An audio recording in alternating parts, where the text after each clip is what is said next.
നമസ്തേ. പുത്തൻപുലരിയിലേക്ക് എല്ലാ പ്രേക്ഷകർക്കും സ്വാഗതം. നല്ലൊരു ദിവസം ആശംസിക്കുകയാണ്. വളരെ വേഗം നോക്കി വരാം ഈ മണിക്കൂറിലെ പ്രധാന തലക്കെട്ടുകൾ. UN യോഗത്തിൽ പാകിസ്ഥാനെതിരെ ആഞ്ഞടിച്ച് ഭാരതം. പാക് പ്രധാനമന്ത്രി ഷഹബാസ് ഷെരീഫിന്റെ ആരോപണങ്ങൾക്ക് ശക്തമായ മറുപടിയുമായി കേന്ദ്രമന്ത്രി കീർത്തിവർദ്ധൻ സിംഗ്. ഷെരീഫ് UN വേദി ദുരുപയോഗം ചെയ്തെന്ന് കീർത്തിവർദ്ധൻ സിംഗ്.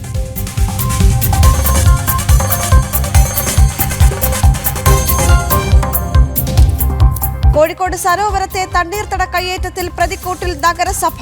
കോടതി ഉത്തരവ് കാറ്റിൽ പറത്തിയ സ്വകാര്യ സ്ഥാപനങ്ങൾക്ക് കണ്ണും പൂട്ടി പിന്തുണ നൽകി. ട്രേഡ് സെന്ററിൽ പരിപാടി നടത്താൻ പാടില്ല എന്ന കോടതി നിർദ്ദേശം കണ്ടില്ലെന്ന് നടിച്ച കോർപ്പറേഷൻ. ജനം ബ്രേക്കിംഗ്.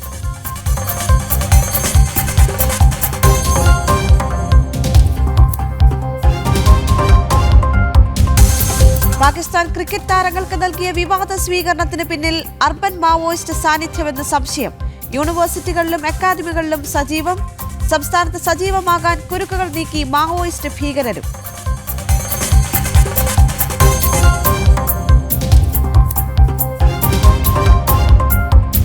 കേരളത്തിലെ കോവിഡ് കേസുകളിലെ വർധനയിൽ ആശങ്ക.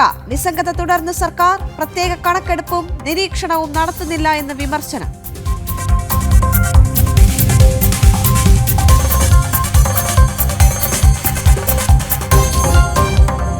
Back to school. പുതിയ അധ്യയന വർഷത്തിന് നാളെ തുടക്കം. പ്രവേശനോത്സവം കലവൂരിൽ മുഖ്യമന്ത്രി ഉദ്ഘാടനം ചെയ്യും. ഒരുക്കങ്ങൾ പൂർത്തിയായെന്ന് വിദ്യാഭ്യാസ മന്ത്രി വി ശിവൻകുട്ടി.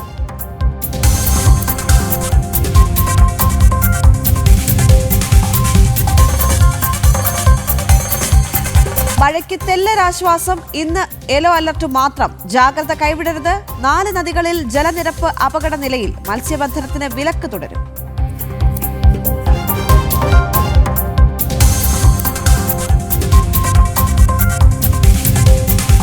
ബംഗളൂരുവിന്റെ എതിരാളികളെ ഇന്നറിയാം. IPL 2ാം ക്വാളിഫയർ ഇന്ന്. പഞ്ചാബ് കിങ്സും മുംബൈ ഇന്ത്യൻസും നേർക്കുനേർ.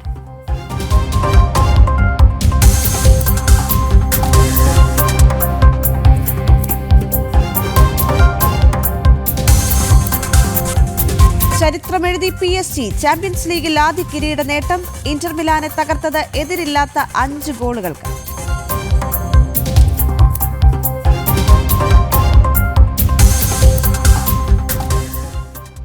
സിന്ധു നദീജല കരാറുമായി ബന്ധപ്പെട്ടുള്ള കാര്യങ്ങളാണ്. അതിൽ പാകിസ്ഥാനാണ് വ്യവസ്ഥകൾ ലംഘിച്ചത് എന്ന് UN പ്ലീനറി കമ്മീഷൻ അറിയിക്കുന്ന UN പ്ലീനറി സെഷനിൽ ഭാരതം അറിയിച്ചിരിക്കുകയാണ്. ഈ വാർത്തയുടെ കൂടുതൽ വിവരങ്ങളുമായി ഐസൺ ജോസ് ചേർന്നു. ഐസൺ, ഭാരതം നിലപാട് അറിയിച്ചിരിക്കുന്നു. സിന്ധു നദീജല കരാറിൽ പാകിസ്ഥാനാണ് വ്യവസ്ഥകൾ മറികടന്നത് എന്ന് ഭാരതം അറിയിച്ചിരിക്കുന്നു. എന്തൊക്കെയാണ് മറ്റു വിവരങ്ങൾ?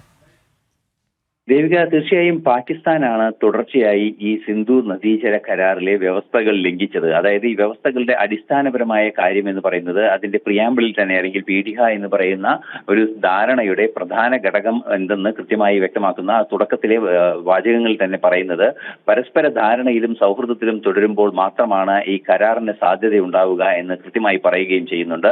അതിനുശേഷം, അതായത് 1960 ശേഷം തുടർച്ചയായി ഭാരതത്തിലേക്ക് പാകിസ്ഥാൻ ഭീകരരെ കയറ്റിവിടുകയും അതുപോലെ തന്നെ ഭീകരതയ്ക്ക് പ്രോത്സാഹനം നൽകുകയും ഭാരതത്തെ ഭീകരാക്രമണങ്ങൾ വഴി പൊറുതിമുട്ടിക്കുകയും ചെയ്യുന്ന ഒരു നീക്കങ്ങളാണ് തുടർച്ചയായി ഉണ്ടായിരുന്നത്.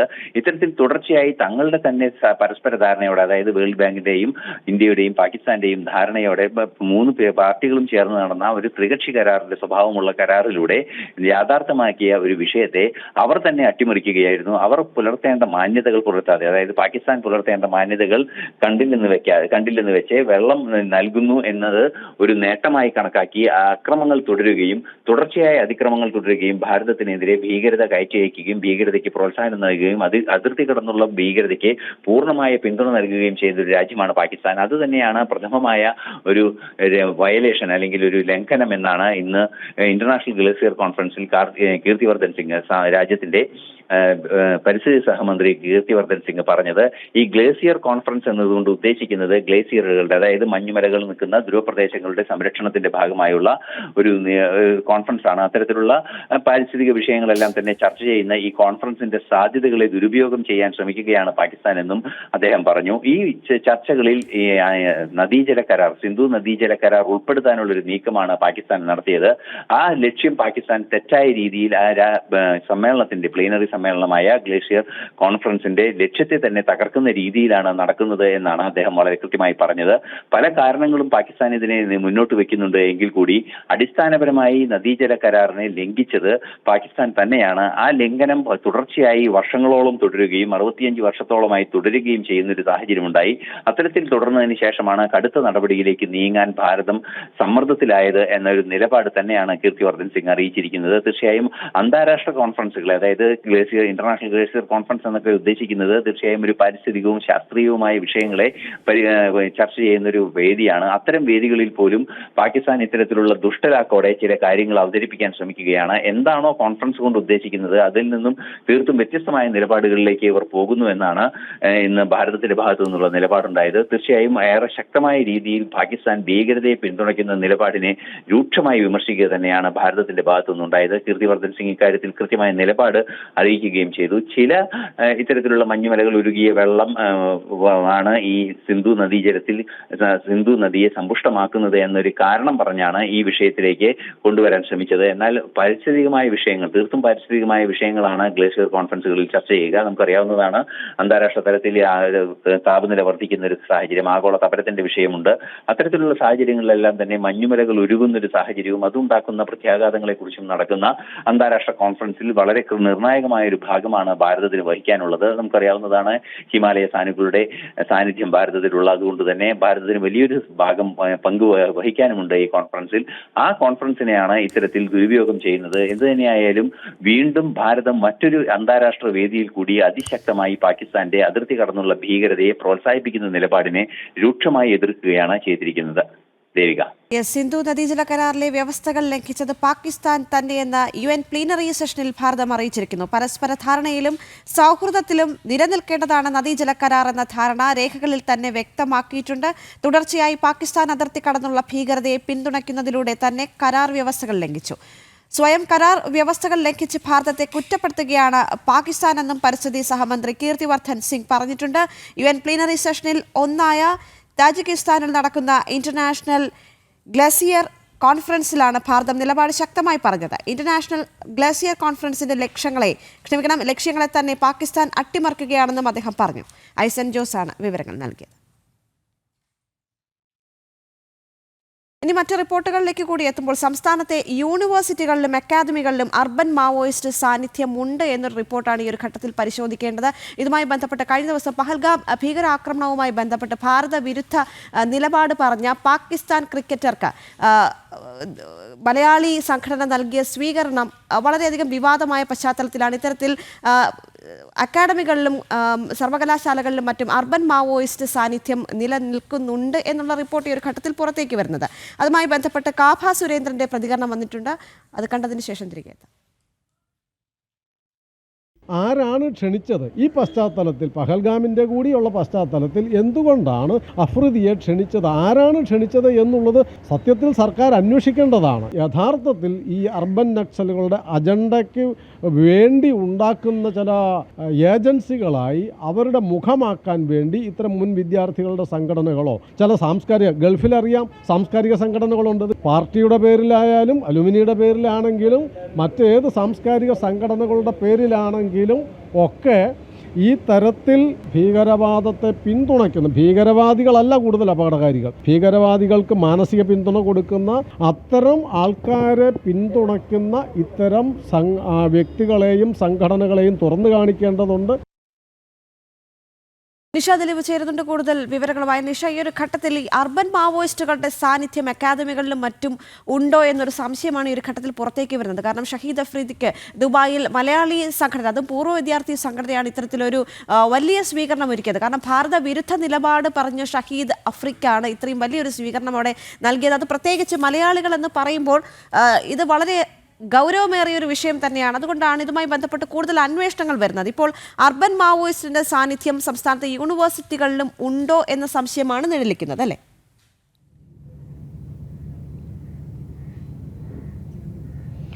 ദേവിക, തീർച്ചയായും അങ്ങനെ തന്നെയാണ്. ഭാരതത്തെ ഏറ്റവും അധികം അധിക്ഷേപിച്ച മുൻ പാക് ക്രിക്കറ്റർ ഷാഹിദ് അഫ്രീദിയെ കുസാറ്റിന്റെ ബിടെക് അലുമിനി അസോസിയേഷനാണ് ദുബായിലെ പാകിസ്ഥാൻ ഹാളിൽ സംഘടിപ്പിച്ച പരിപാടിയിലേക്ക് ക്ഷണിച്ചത്. ക്ഷണിക്കപ്പെട്ട അതിഥിയായാണ് ഷാഹിദ് അഫ്രീദി ആ ചടങ്ങിൽ പങ്കെടുത്തത്. അതിൽ നിന്ന് നമ്മൾ മനസ്സിലാക്കേണ്ടത് നമ്മുടെ യൂണിവേഴ്സിറ്റികളും ഒപ്പം തന്നെ അക്കാദമികളും ഒക്കെ ഇത്തരം അർബൻ മാവോയിസ്റ്റുകൾക്ക് അവരുടെ അജണ്ട നടപ്പാക്കാൻ പറ്റിയ ഇടങ്ങളായി മാറുന്നു എന്നുള്ളതാണ്. കാരണം ഭാരതത്തെ ഏറ്റവും അധികം അധിക്ഷേപിച്ച വ്യക്തിയെ കേരളത്തിൽ നിന്ന് തന്നെയുള്ള ഒരു യൂണിവേഴ്സിറ്റിയുടെ പരിപാടിയിൽ, അലുമിനി അസോസിയേഷന്റെ പരിപാടിയിൽ പങ്കെടുപ്പിച്ചത് ആരാണ്?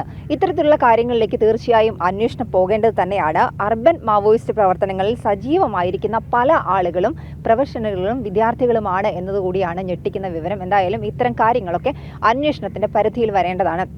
അർബൻ മാവോയിസ്റ്റുകളെ സംബന്ധിച്ചിടത്തോളം പല കാര്യങ്ങളിലും അവർ പ്രതിഷേധ കൂട്ടായ്മകളും ഒക്കെ തന്നെ സംഘടിപ്പിക്കാറുണ്ട്. പല വിഷയങ്ങളിൽ അവരുടെ അജണ്ട നടപ്പാക്കുക എന്നുള്ളതാണ് ഇത്തരത്തിൽ ഉള്ള കാര്യങ്ങളുടെ ലക്ഷ്യം എന്ന് തന്നെയാണ് പ്രധാനപ്പെട്ട വിലയിരുത്തലുകൾ. ഓപ്പറേഷൻ സിന്ദൂറിനെതിരെ വ്യാജ പ്രചാരണം നടത്തി നാഗ്പൂരിൽ അറസ്റ്റിലായ റജാസ് എം സിദ്ദിഖ് അടക്കമുള്ളവർ ഇക്കൂട്ടത്തിൽപ്പെട്ട ആളുകളാണ്.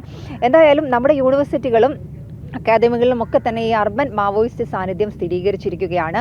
ആ രീതിയിലുള്ള പരിപാടികളൊക്കെ ഈ അടുത്ത സമയങ്ങളിൽ നടന്നു. അതിൽ ഏറ്റവും വിവാദമായതാണ് ഭാരതത്തെ ഏറ്റവും കൂടുതൽ അധിക്ഷേപിച്ച മുൻ പാക് ക്രിക്കറ്റർ ഷാഹിദ് അഫ്രീദിയെ ക്ഷണിക്കപ്പെട്ട അതിഥിയായി ദുബായിലെ പരിപാടിയിൽ പങ്കെടുപ്പിച്ചത്. അലുമിനി അസോസിയേഷന്റെ പരിപാടിയാണെങ്കിൽ പോലും ഇത്തരത്തിൽ അർബൻ മാവോയിസ്റ്റുകളുടെ അജണ്ട മറ്റുള്ളവരിലേക്ക് കൂടി എത്തിക്കുക എന്നതാണ് ഈ ചടങ്ങിൻ്റെയൊക്കെ മുഖ്യ ഉദ്ദേശം. അക്കാര്യങ്ങൾ തന്നെയാണ് ഇപ്പോൾ ഓരോ കോണിൽ നിന്നും ഉയരുന്നത്. ഇത്തരത്തിലുള്ള ആരോപണങ്ങൾ നിരവധിയാണ്. ഇപ്പോൾ ഈ പരിപാടികളിൽ അക്കാദമികളിലും യൂണിവേഴ്സിറ്റികളിലുമൊക്കെ സംഘടിപ്പിക്കുന്ന പരിപാടിയിൽ ഇത്തരത്തിൽ പൊതുപ്രവർത്തകർ അല്ലെങ്കിൽ പൊതു കാര്യങ്ങളിൽ ഇടപെടുക എന്നുള്ള രീതിയിൽ അവരുടെ അജണ്ട നടപ്പാക്കാനായി ഇത്തരത്തിലുള്ള ആളുകളെ കൊണ്ടുവരികയും യൂണിവേഴ്സിറ്റികളും അക്കാദമികളും ഒക്കെ അവരുടെ അജണ്ട നടപ്പാക്കാനുള്ള സ്ഥലങ്ങളായി മാറുകയാണ് എന്നുള്ളതും വളരെ ഗൗരവമുള്ള കാര്യം തന്നെയാണ്. ദേവിക.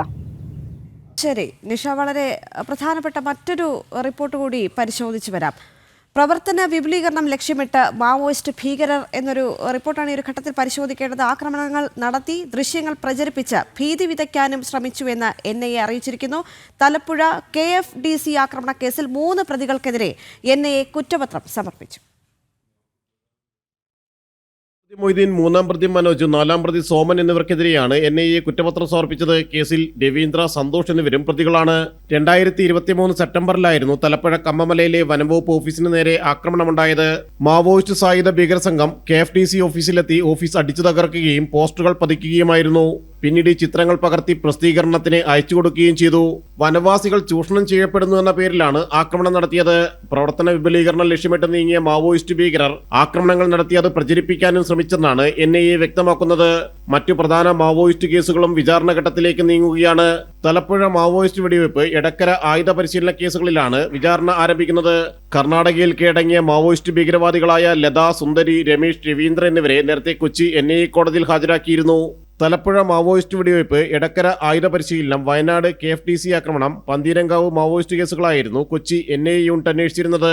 തലപ്പുഴ മാവോയിസ്റ്റ് കേസിൽ 2024 മെയ്യിലാണ് കുറ്റപത്രം സമർപ്പിച്ചത്. തിരുവങ്കിടം, ശ്രീമതി, ലത, സുന്ദരി എന്നിവരായിരുന്നു പ്രതികൾ. മാവോയിസ്റ്റ് ഭീകരവാദ റിക്രൂട്ടിംഗ് കേസിൽ 2 മാവോയിസ്റ്റ് ഭീകരർക്കെതിരെ കഴിഞ്ഞയാഴ്ച കുറ്റപത്രം സമർപ്പിച്ചിരുന്നു. ജനം, കൊച്ചി. സംസ്ഥാനത്ത് കനത്ത മഴയിൽ നേരിയ ശമനമുണ്ട്. പക്ഷേ ഒറ്റപ്പെട്ട ഇടങ്ങളിൽ ശക്തമായ മഴ പെയ്യാനുള്ള സാധ്യത ഉണ്ട് എന്നാണ് കേന്ദ്ര കാലാവസ്ഥാ നിരീക്ഷണ കേന്ദ്രം ഈ ഒരു ഘട്ടത്തിൽ അറിയിക്കുന്നത്. തിരുവനന്തപുരത്ത് നിന്ന് ടിൻഡു ദാസ്, ഒപ്പം എറണാകുളത്ത് നിന്ന് നിഷ ദിലീപ്, കോഴിക്കോട് നിന്ന് ദിസ്ന സുരേഷ് എന്നിവർ ചേരുകയാണ്. കാലാവസ്ഥാ വകുപ്പിന്റെ മുന്നറിയിപ്പാണ് ഈ ഒരു ഘട്ടത്തിൽ പുറത്തേക്ക് വരുന്നത്. മണിക്കൂറിൽ 60 കിലോമീറ്റർ വരെ വേഗതയിൽ അടിക്കാവുന്ന കാറ്റിന് സാധ്യതയുണ്ട്. നിലവിൽ 4 ജില്ലകളിലാണ് യെല്ലോ അലർട്ട് പ്രഖ്യാപിച്ചത്. ആലപ്പുഴ, എറണാകുളം, കണ്ണൂർ, കാസർഗോഡ് ജില്ലകളിലാണ് ശക്തമായ മഴ മുന്നറിയിപ്പ്. കാസർഗോഡ് മുതൽ തിരുവനന്തപുരം വരെയുള്ള തീരദേശ മേഖലയിൽ പ്രത്യേക ജാഗ്രതാ നിർദ്ദേശം തുടരുന്ന സാഹചര്യത്തിൽ തീരദേശവാസികളും മത്സ്യത്തൊഴിലാളികളും ജാഗ്രത പാലിക്കണം. കേരള, ലക്ഷദ്വീപ്, കർണാടക തീരങ്ങളിൽ മത്സ്യബന്ധന വിലക്ക് തുടരുകയാണ്. തിരുവനന്തപുരത്ത് നിന്നും ടിൻഡു, വലിയ തുറയിൽ നിന്നാണ് ടിൻഡു ചേർന്നത്. ടിൻഡു, ഇപ്പോൾ തിരുവനന്തപുരത്തെ അവസ്ഥ എന്താണ്? കാരണം കനത്ത മഴയിൽ നേരിയൊരു ശമനം ഇപ്പോൾ കാണാൻ സാധിക്കുന്നുണ്ടെങ്കിലും കടൽക്ഷോഭം അടക്കമുള്ള ചില പ്രതിഭാസങ്ങൾക്കുള്ള സാധ്യത ഇനിയുമുണ്ടല്ലോ. ടിൻഡുവിലേക്ക് എത്താം. കൊച്ചി വൈപ്പിനിൽ നിന്നും നിഷ ദിലീപ് ചേരുന്നുണ്ട്. നിഷ, ഇപ്പോൾ കൊച്ചിയിലെ അവസ്ഥ എന്താണ്? കാരണം ചെറിയൊരു മഴ പെയ്താൽ തന്നെ വെള്ളക്കെട്ട് രൂക്ഷമാകുന്ന ഒരു പ്രദേശം കൂടിയാണല്ലോ. നിലവിൽ ഇപ്പോൾ കൊച്ചിയിലെ സ്ഥിതി എന്താണ്? ദേവിക, ജില്ലയിൽ ഇന്ന് യെല്ലോ അലേർട്ടാണ്. മഴയ്ക്ക് ചെറിയ ശമനമെന്ന് മാത്രം നമുക്ക് പറയാം. ഇന്നിപ്പോൾ രാവിലെ ഒരു ചെറിയ മഴ പെയ്തു. ഇന്നലെ ഉച്ച മുതൽ തന്നെ ഇടവിട്ടാണ് മഴ പെയ്യുന്നത്. മഴ ഒന്ന് ശമിച്ച സാഹചര്യമാണ് കൊച്ചിയിലേത്. ഇന്ന് രാവിലെ മഴ പെയ്തിട്ടുണ്ട്. എന്തായാലും ജില്ലയുടെ കിഴക്കൻ മലയോര മേഖലകളിൽ ഇടവിട്ട് മഴ പെയ്യുന്നുണ്ട്. നദികളിലെല്ലാം തന്നെ ജലനിരപ്പ് ഉയർന്നു തന്നെയാണ്. മലങ്കര ഡാമിൻ്റെയും ഭൂതത്താൻകെട്ട് ഡാമിൻ്റെയും ഒക്കെ എല്ലാ ഷട്ടറുകളും തുറന്നിട്ടുണ്ട്. അതുകൊണ്ട് നദീ തീരങ്ങളിലുള്ളവർക്ക് ഇപ്പോഴും ജാഗ്രതാ നിർദ്ദേശം തുടരുകയാണ്. തൃക്കാക്കരയിലും മൂവാറ്റുപുഴയിലുമായി ദുരിതാശ്വാസ ക്യാമ്പുകൾ തുറന്നിട്ടുണ്ട്. 3 ദുരിതാശ്വാസ ക്യാമ്പുകളാണ് ഇതുവരെ തുറന്നിട്ടുള്ളത്. ജില്ലയിൽ ഇതുവരെ മഴക്കെടുതിയിൽ 230 വീടുകൾക്ക് കേടുപാടുകൾ സംഭവിച്ചിട്ടുണ്ട്. 230 വീടുകൾ ഭാഗികമായും 3 വീടുകൾ പൂർണ്ണമായും തകർന്നിട്ടുണ്ട്. എന്തായാലും മഴക്കെടുതികൾ ഇപ്പോഴും തുടരുകയാണ്. ദേവിക പറഞ്ഞതുപോലെ തന്നെ ചെറിയൊരു മഴ പെയ്താൽ പോലും നഗരം വെള്ളക്കെട്ടിലാകും. ആ രീതിയിൽ പലയിടങ്ങളിലും വെള്ളക്കെട്ട് രൂപപ്പെട്ടിട്ടുണ്ട്. അങ്ങനെ മഴ ഇടവിട്ട മഴ തുടരുകയാണ്. യെല്ലോ അലർട്ട് മഴ മുന്നറിയിപ്പ് നിലനിൽക്കുന്നുണ്ട്. ഡാമുകളുടെ തീരങ്ങളിലും നദീതീരങ്ങളിലും ഒക്കെ താമസിക്കുന്ന ആളുകൾക്ക് ജാഗ്രതാ നിർദ്ദേശം നൽകിയിട്ടുണ്ട്. മഴയ്ക്ക് ചെറിയ ശമനമാണ് എറണാകുളത്തുള്ളത്. തീരദേശ മേഖലയെ സംബന്ധിച്ചിടത്തോളം കടലാക്രമണം അതിശക്തമായി തന്നെ തുടരുകയാണ്. ഇതിൽ ഏറ്റവും പ്രധാനപ്പെട്ടത് നമുക്കറിയാം മത്സ്യത്തൊഴിലാളികളാണ്. കഴിഞ്ഞ 2 ആഴ്ചയായി അവർക്ക് കടലിൽ പോകാൻ കഴിയുന്നില്ല. കടലിൽ പോകരുത് എന്നുള്ള മുന്നറിയിപ്പ് ഉള്ളതുകൊണ്ട് തന്നെ മത്സ്യത്തൊഴിലാളി മേഖല വളരെ അധികം ദുരിതത്തിലാണ്. നമുക്കറിയാം ഈ കപ്പൽ നിന്നും ടാങ്കറുകൾ ഒക്കെ കടലിലേക്ക് വീണ ആ ഒരു സാഹചര്യത്തിൽ മത്സ്യത്തൊഴിലാളികൾ അഭിമുഖീകരിക്കുന്ന മറ്റൊരു പ്രശ്നമെന്ന് പറയുന്നത് ഈ മത്സ്യം കൊണ്ടുവന്നാൽ ആരും വാങ്ങാത്ത കാര്യങ്ങളുണ്ട്. അതുപോലെ തന്നെ ഈ കടലിൽ പോകാത്ത ആ ഒരു സമയത്ത് സംസ്ഥാന സർക്കാർ പ്രഖ്യാപിച്ചത് 1000 രൂപ മാത്രമാണ്. ഈ 1000 രൂപ ഒരു രീതിയിലും അവർക്ക് മുന്നോട്ട് 1000 രൂപ കൊണ്ട് ഒരു തരത്തിലും അവർക്ക് മുന്നോട്ട് പോകാൻ കഴിയാത്ത സാഹചര്യം. അതുകൊണ്ട് തന്നെ മത്സ്യത്തൊഴിലാളി സംഘടനകളെല്ലാം തന്നെ വലിയ പ്രതിഷേധത്തിലാണ്. കൂടുതൽ ധനസഹായം മത്സ്യത്തൊഴിലാളികൾക്ക് വേണം എന്ന ഒരു ആവശ്യമാണ് അവർ ഉന്നയിക്കുന്നത്. എന്തായാലും നമ്മുടെ ഒപ്പം ഇപ്പോൾ ഉള്ളത് പരമ്പരാഗത മത്സ്യത്തൊഴിലാളി യൂണിയൻ നേതാവായ PV ജയനാണ്. മത്സ്യത്തൊഴിലാളികൾക്ക് വിവിധ ആവശ്യങ്ങളുണ്ട്. ഈ 1000 രൂപ എന്നുള്ള സർക്കാർ ധനസഹായം ഒട്ടും പര്യാപ്തമല്ല എന്നാണ് പറയുന്നത്. കടലിൽ പോകാതായിട്ട് ദിവസങ്ങളായി. നിലവിൽ എന്താണ് മത്സ്യത്തൊഴിലാളി മേഖല അഭിമുഖീകരിക്കുന്ന പ്രശ്നങ്ങൾ? കടലിൽ മത്സ്യലഭ്യതക്കുറവുണ്ട്. അത് അധികം നാളായിട്ടുണ്ട്. മത്സ്യലഭ്യത തീരെ കുറവാണ്. അപ്പം ഞങ്ങൾ വലിയ കടക്കണിയിലാണ്. ഇവിടുത്തെ മത്സ്യത്തൊഴിലാളികൾ എല്ലാവരും ഭയങ്കര വലിയ കടക്കണിയിലാണ്. അതങ്ങനെ നിൽക്കുന്ന പശ്ചാത്തലത്തിലാണ് ഇപ്പം കപ്പൽ മുങ്ങിയതും ഈ പ്രശ്നങ്ങളൊക്കെ വരുന്നത്. കപ്പൽ മുങ്ങിയതിൻ്റെ പശ്ചാത്തലത്തിൽ ചില മാധ്യമങ്ങൾ ഓൺലൈനിലൊക്കെ മാധ്യമങ്ങളായാലും നമ്മുടെ ചെറിയ മാധ്യമങ്ങളൊക്കെ ആയാലും ചെറിയ രീതിയിൽ ആ ഒരു വ്യത്യസ്തപ്പെട്ട രീതിയിൽ ജനങ്ങളെ ബോധവൽക്കരിച്ചുകൊണ്ട് ഒരുപാട് പ്രശ്നങ്ങൾ ഇവിടെ ഉണ്ടായിട്ടുണ്ട്. ശരിക്കും പറഞ്ഞാൽ ഈ കാൽസ്യം കാർബൈഡ് അല്ലെങ്കിൽ ആ ഓയിൽ വെള്ളത്തിൽ ലയിച്ചാൽ തന്നെ അപ്പം തന്നെ ബാഷ്പീകരിച്ച് പോകുന്ന ഒന്നാണ്. കാൽസ്യം കാർബൈഡ് എന്ന് പറയുന്ന സാധനം ഇവിടെ പഴവർഗ്ഗങ്ങളൊക്കെ പഴുപ്പിക്കാൻ വേണ്ടി സാധാരണ ഉപയോഗിക്കുന്ന ഒരു സാധനമാണ്. അത് തന്നെയല്ല മത്സ്യങ്ങളൊക്കെ ഈ വെള്ളത്തിൽ ഇതുപോലുള്ള കപ്പൽ മുങ്ങുന്നത് അല്ലെങ്കിൽ ബോട്ട് മുങ്ങുന്നതൊക്കെ സർവ്വസാധാരണമാണ്. എണ്ണമയമുള്ള സ്ഥലങ്ങളിൽ നിന്നൊക്കെ ഈ മത്സ്യങ്ങളൊക്കെ കൂട്ടത്തോട് മാറി നിൽക്കുന്ന ഒരു സ്വഭാവമാണ്. അല്ലാണ്ട് ഇത് കൂട്ടത്തോട് മത്സ്യം വന്ന് ഇത് ഭക്ഷിച്ചിട്ട് കൂട്ടക്കുരി മത്സ്യങ്ങൾ എങ്ങനെ ആത്മഹത്യാശ്രമമൊന്നും നടത്താറില്ല. അതൊക്കെ വെറും മണ്ടത്തരമാണ്. നമ്മുടെ ചാനലുകാരായാലും ഓൺലൈൻ മാധ്യമങ്ങളായാലും പ്രചരിപ്പിക്കുന്നത് വളരെയധികം മണ്ടത്തരമാണ്. എത്ര ദിവസമായി മത്സ്യത്തൊഴിലാളികൾ കടലിൽ പോയിട്ട്? ഇപ്പോൾ ഒരു 15 ദിവസത്തോളമായി മത്സ്യത്തൊഴിലാളികൾ തീരെ കടലിൽ പോയിട്ട്. കാരണം മത്സ്യത്തൊഴിലാളികൾക്കൊന്നുമില്ല. ഒരാൾ മുതൽ 65 ആളോളം മത്സ്യബന്ധനം നടത്തുന്ന യാനങ്ങൾ പോകുന്ന യാനങ്ങളാണ് നമ്മുടെ കടലിലുള്ളത്. അങ്ങനെയുള്ള യാനങ്ങളിൽ ഏതാനും ചില വഞ്ചികളെ വള്ളങ്ങളൊക്കെ മാത്രമേ പോകുന്നുള്ളൂ. എല്ലാവർക്കും പൂർണ്ണമായിട്ട് പോകാനുള്ളൊരു മത്സ്യസമ്പത്തില്ല കടലിൽ. അതുകൊണ്ട് തന്നെയാണ് വലിയൊരു ബാധ്യതയിൽ വലിയൊരു കടക്കണിലാണെന്ന് ഞാൻ പറയുന്നത്. ഇനിയിപ്പം അടുത്ത് തന്നെ ട്രോളിംഗ് നിരോധനമൊക്കെ വരാൻ പോകുകയാണ്. ട്രോളിംഗ് നിരോധനം വരാൻ പോവുകയാണ്. അപ്പോൾ ഇപ്പം ഇനി പരമ്പരാഗത മത്സ്യത്തൊഴിലാളികൾക്ക് പോകാനുള്ള ഒരു സാധ്യതയാണ് നിൽക്കുന്നത്. അപ്പോഴാണ് ഈ കപ്പലിൻ്റെ ഒരു വലിയ വിഷയം ഇവിടെ നിൽക്കുന്നത്. ജനങ്ങളെ ബോധവൽക്കരിക്കേണ്ട ഉദ്ദേശത്തിൻ്റെ ഫലമായിട്ട് ഞങ്ങൾ ഇന്നലെ യോഗം കൂടിയിട്ടുണ്ടായിരുന്നു. ഞങ്ങൾ യോഗം കൂടിയപ്പോൾ ഞങ്ങൾ ആവശ്യപ്പെട്ട ഒരു കാര്യം എന്ന് വെച്ചാൽ ജനങ്ങളെ ബോധവൽക്കരിക്കുക. ഈ തെറ്റായ ധാരണകളൊക്കെ മാറ്റിയിട്ട് ജനങ്ങളെ ബോധവൽക്കരിക്കുക എന്നൊരു കാര്യമാണ് നമ്മൾ പറഞ്ഞിട്ടുള്ളത്. അതിന് വേണ്ടിയിട്ടാണ് ഞങ്ങൾ യോഗം കൂടിയത്. അപ്പോൾ അതിനകത്ത് ഞങ്ങൾ സംബന്ധിച്ചത് പറയുന്നത് ഞങ്ങൾ ഭക്ഷ്യമേള നടത്താൻ തീരുമാനിച്ചേക്കാണ് വരുന്ന ശനിയാഴ്ച 7-ാം തീയതി. കടലിൽ നിന്ന് കൊണ്ടുവരുന്ന ആ മത്സ്യം നേരിട്ട് ജനങ്ങൾക്ക് ഭക്ഷ്യയോഗ്യമാക്കുന്ന രീതിയിൽ കൊടുക്കാനുള്ളൊരു തീരുമാനമാണ് ഞങ്ങൾ എടുത്തേക്കുന്നത്. അതായത് ഇപ്പോൾ ഈ മത്സ്യത്തൊഴിലാളികൾ കടലിൽ പോയി കൊണ്ടുവരുന്ന ഈ മത്സ്യം ആളുകൾ വാങ്ങില്ല എന്നൊരു ധാരണ ഇപ്പോഴും നിങ്ങൾക്കിടയിലുണ്ട് അല്ലെ, നിലനിൽക്കുന്നുണ്ട്? അതെ, അത് വെറും തെറ്റിദ്ധാരണയാണ്. ഇപ്പോൾ ഈ കാൽസ്യം കാർബൈഡിൻ്റെ പേരാണ് ഈ പറയുന്നത്. കാൽസ്യം കാർബൈഡ് എന്ന് പറഞ്ഞ സാധനം പഴവർഗ്ഗങ്ങളൊക്കെ പഴുപ്പിക്കാൻ വേണ്ടിയിട്ട് സാധാരണ എല്ലാ നിത്യോപയോഗ കടകളിലൊക്കെ ഉപയോഗിക്കുന്നൊരു സാധനമാണ്.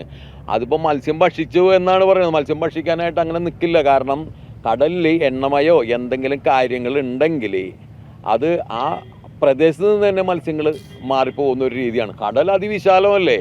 ഞാൻ നേരത്തെ പറഞ്ഞ പോലെ തന്നെ മത്സ്യങ്ങൾ കൂട്ടാത്മഹത്യക്ക് ശ്രമിക്കുമോ? ഇതൊക്കെ ശ്വസിച്ചുകൊണ്ട് ആത്മഹത്യക്ക് ശ്രമിക്കുമോ? വെറും മണ്ടത്തരമാണ്. അത് ഏത് ചാനലായാലും അല്ല ഏതെങ്കിലും മാധ്യമങ്ങളായാലും റിപ്പോർട്ട് ചെയ്തിട്ടുണ്ടെങ്കിൽ അതിൽ വലിയ മണ്ടത്തരം തന്നെയാണ്.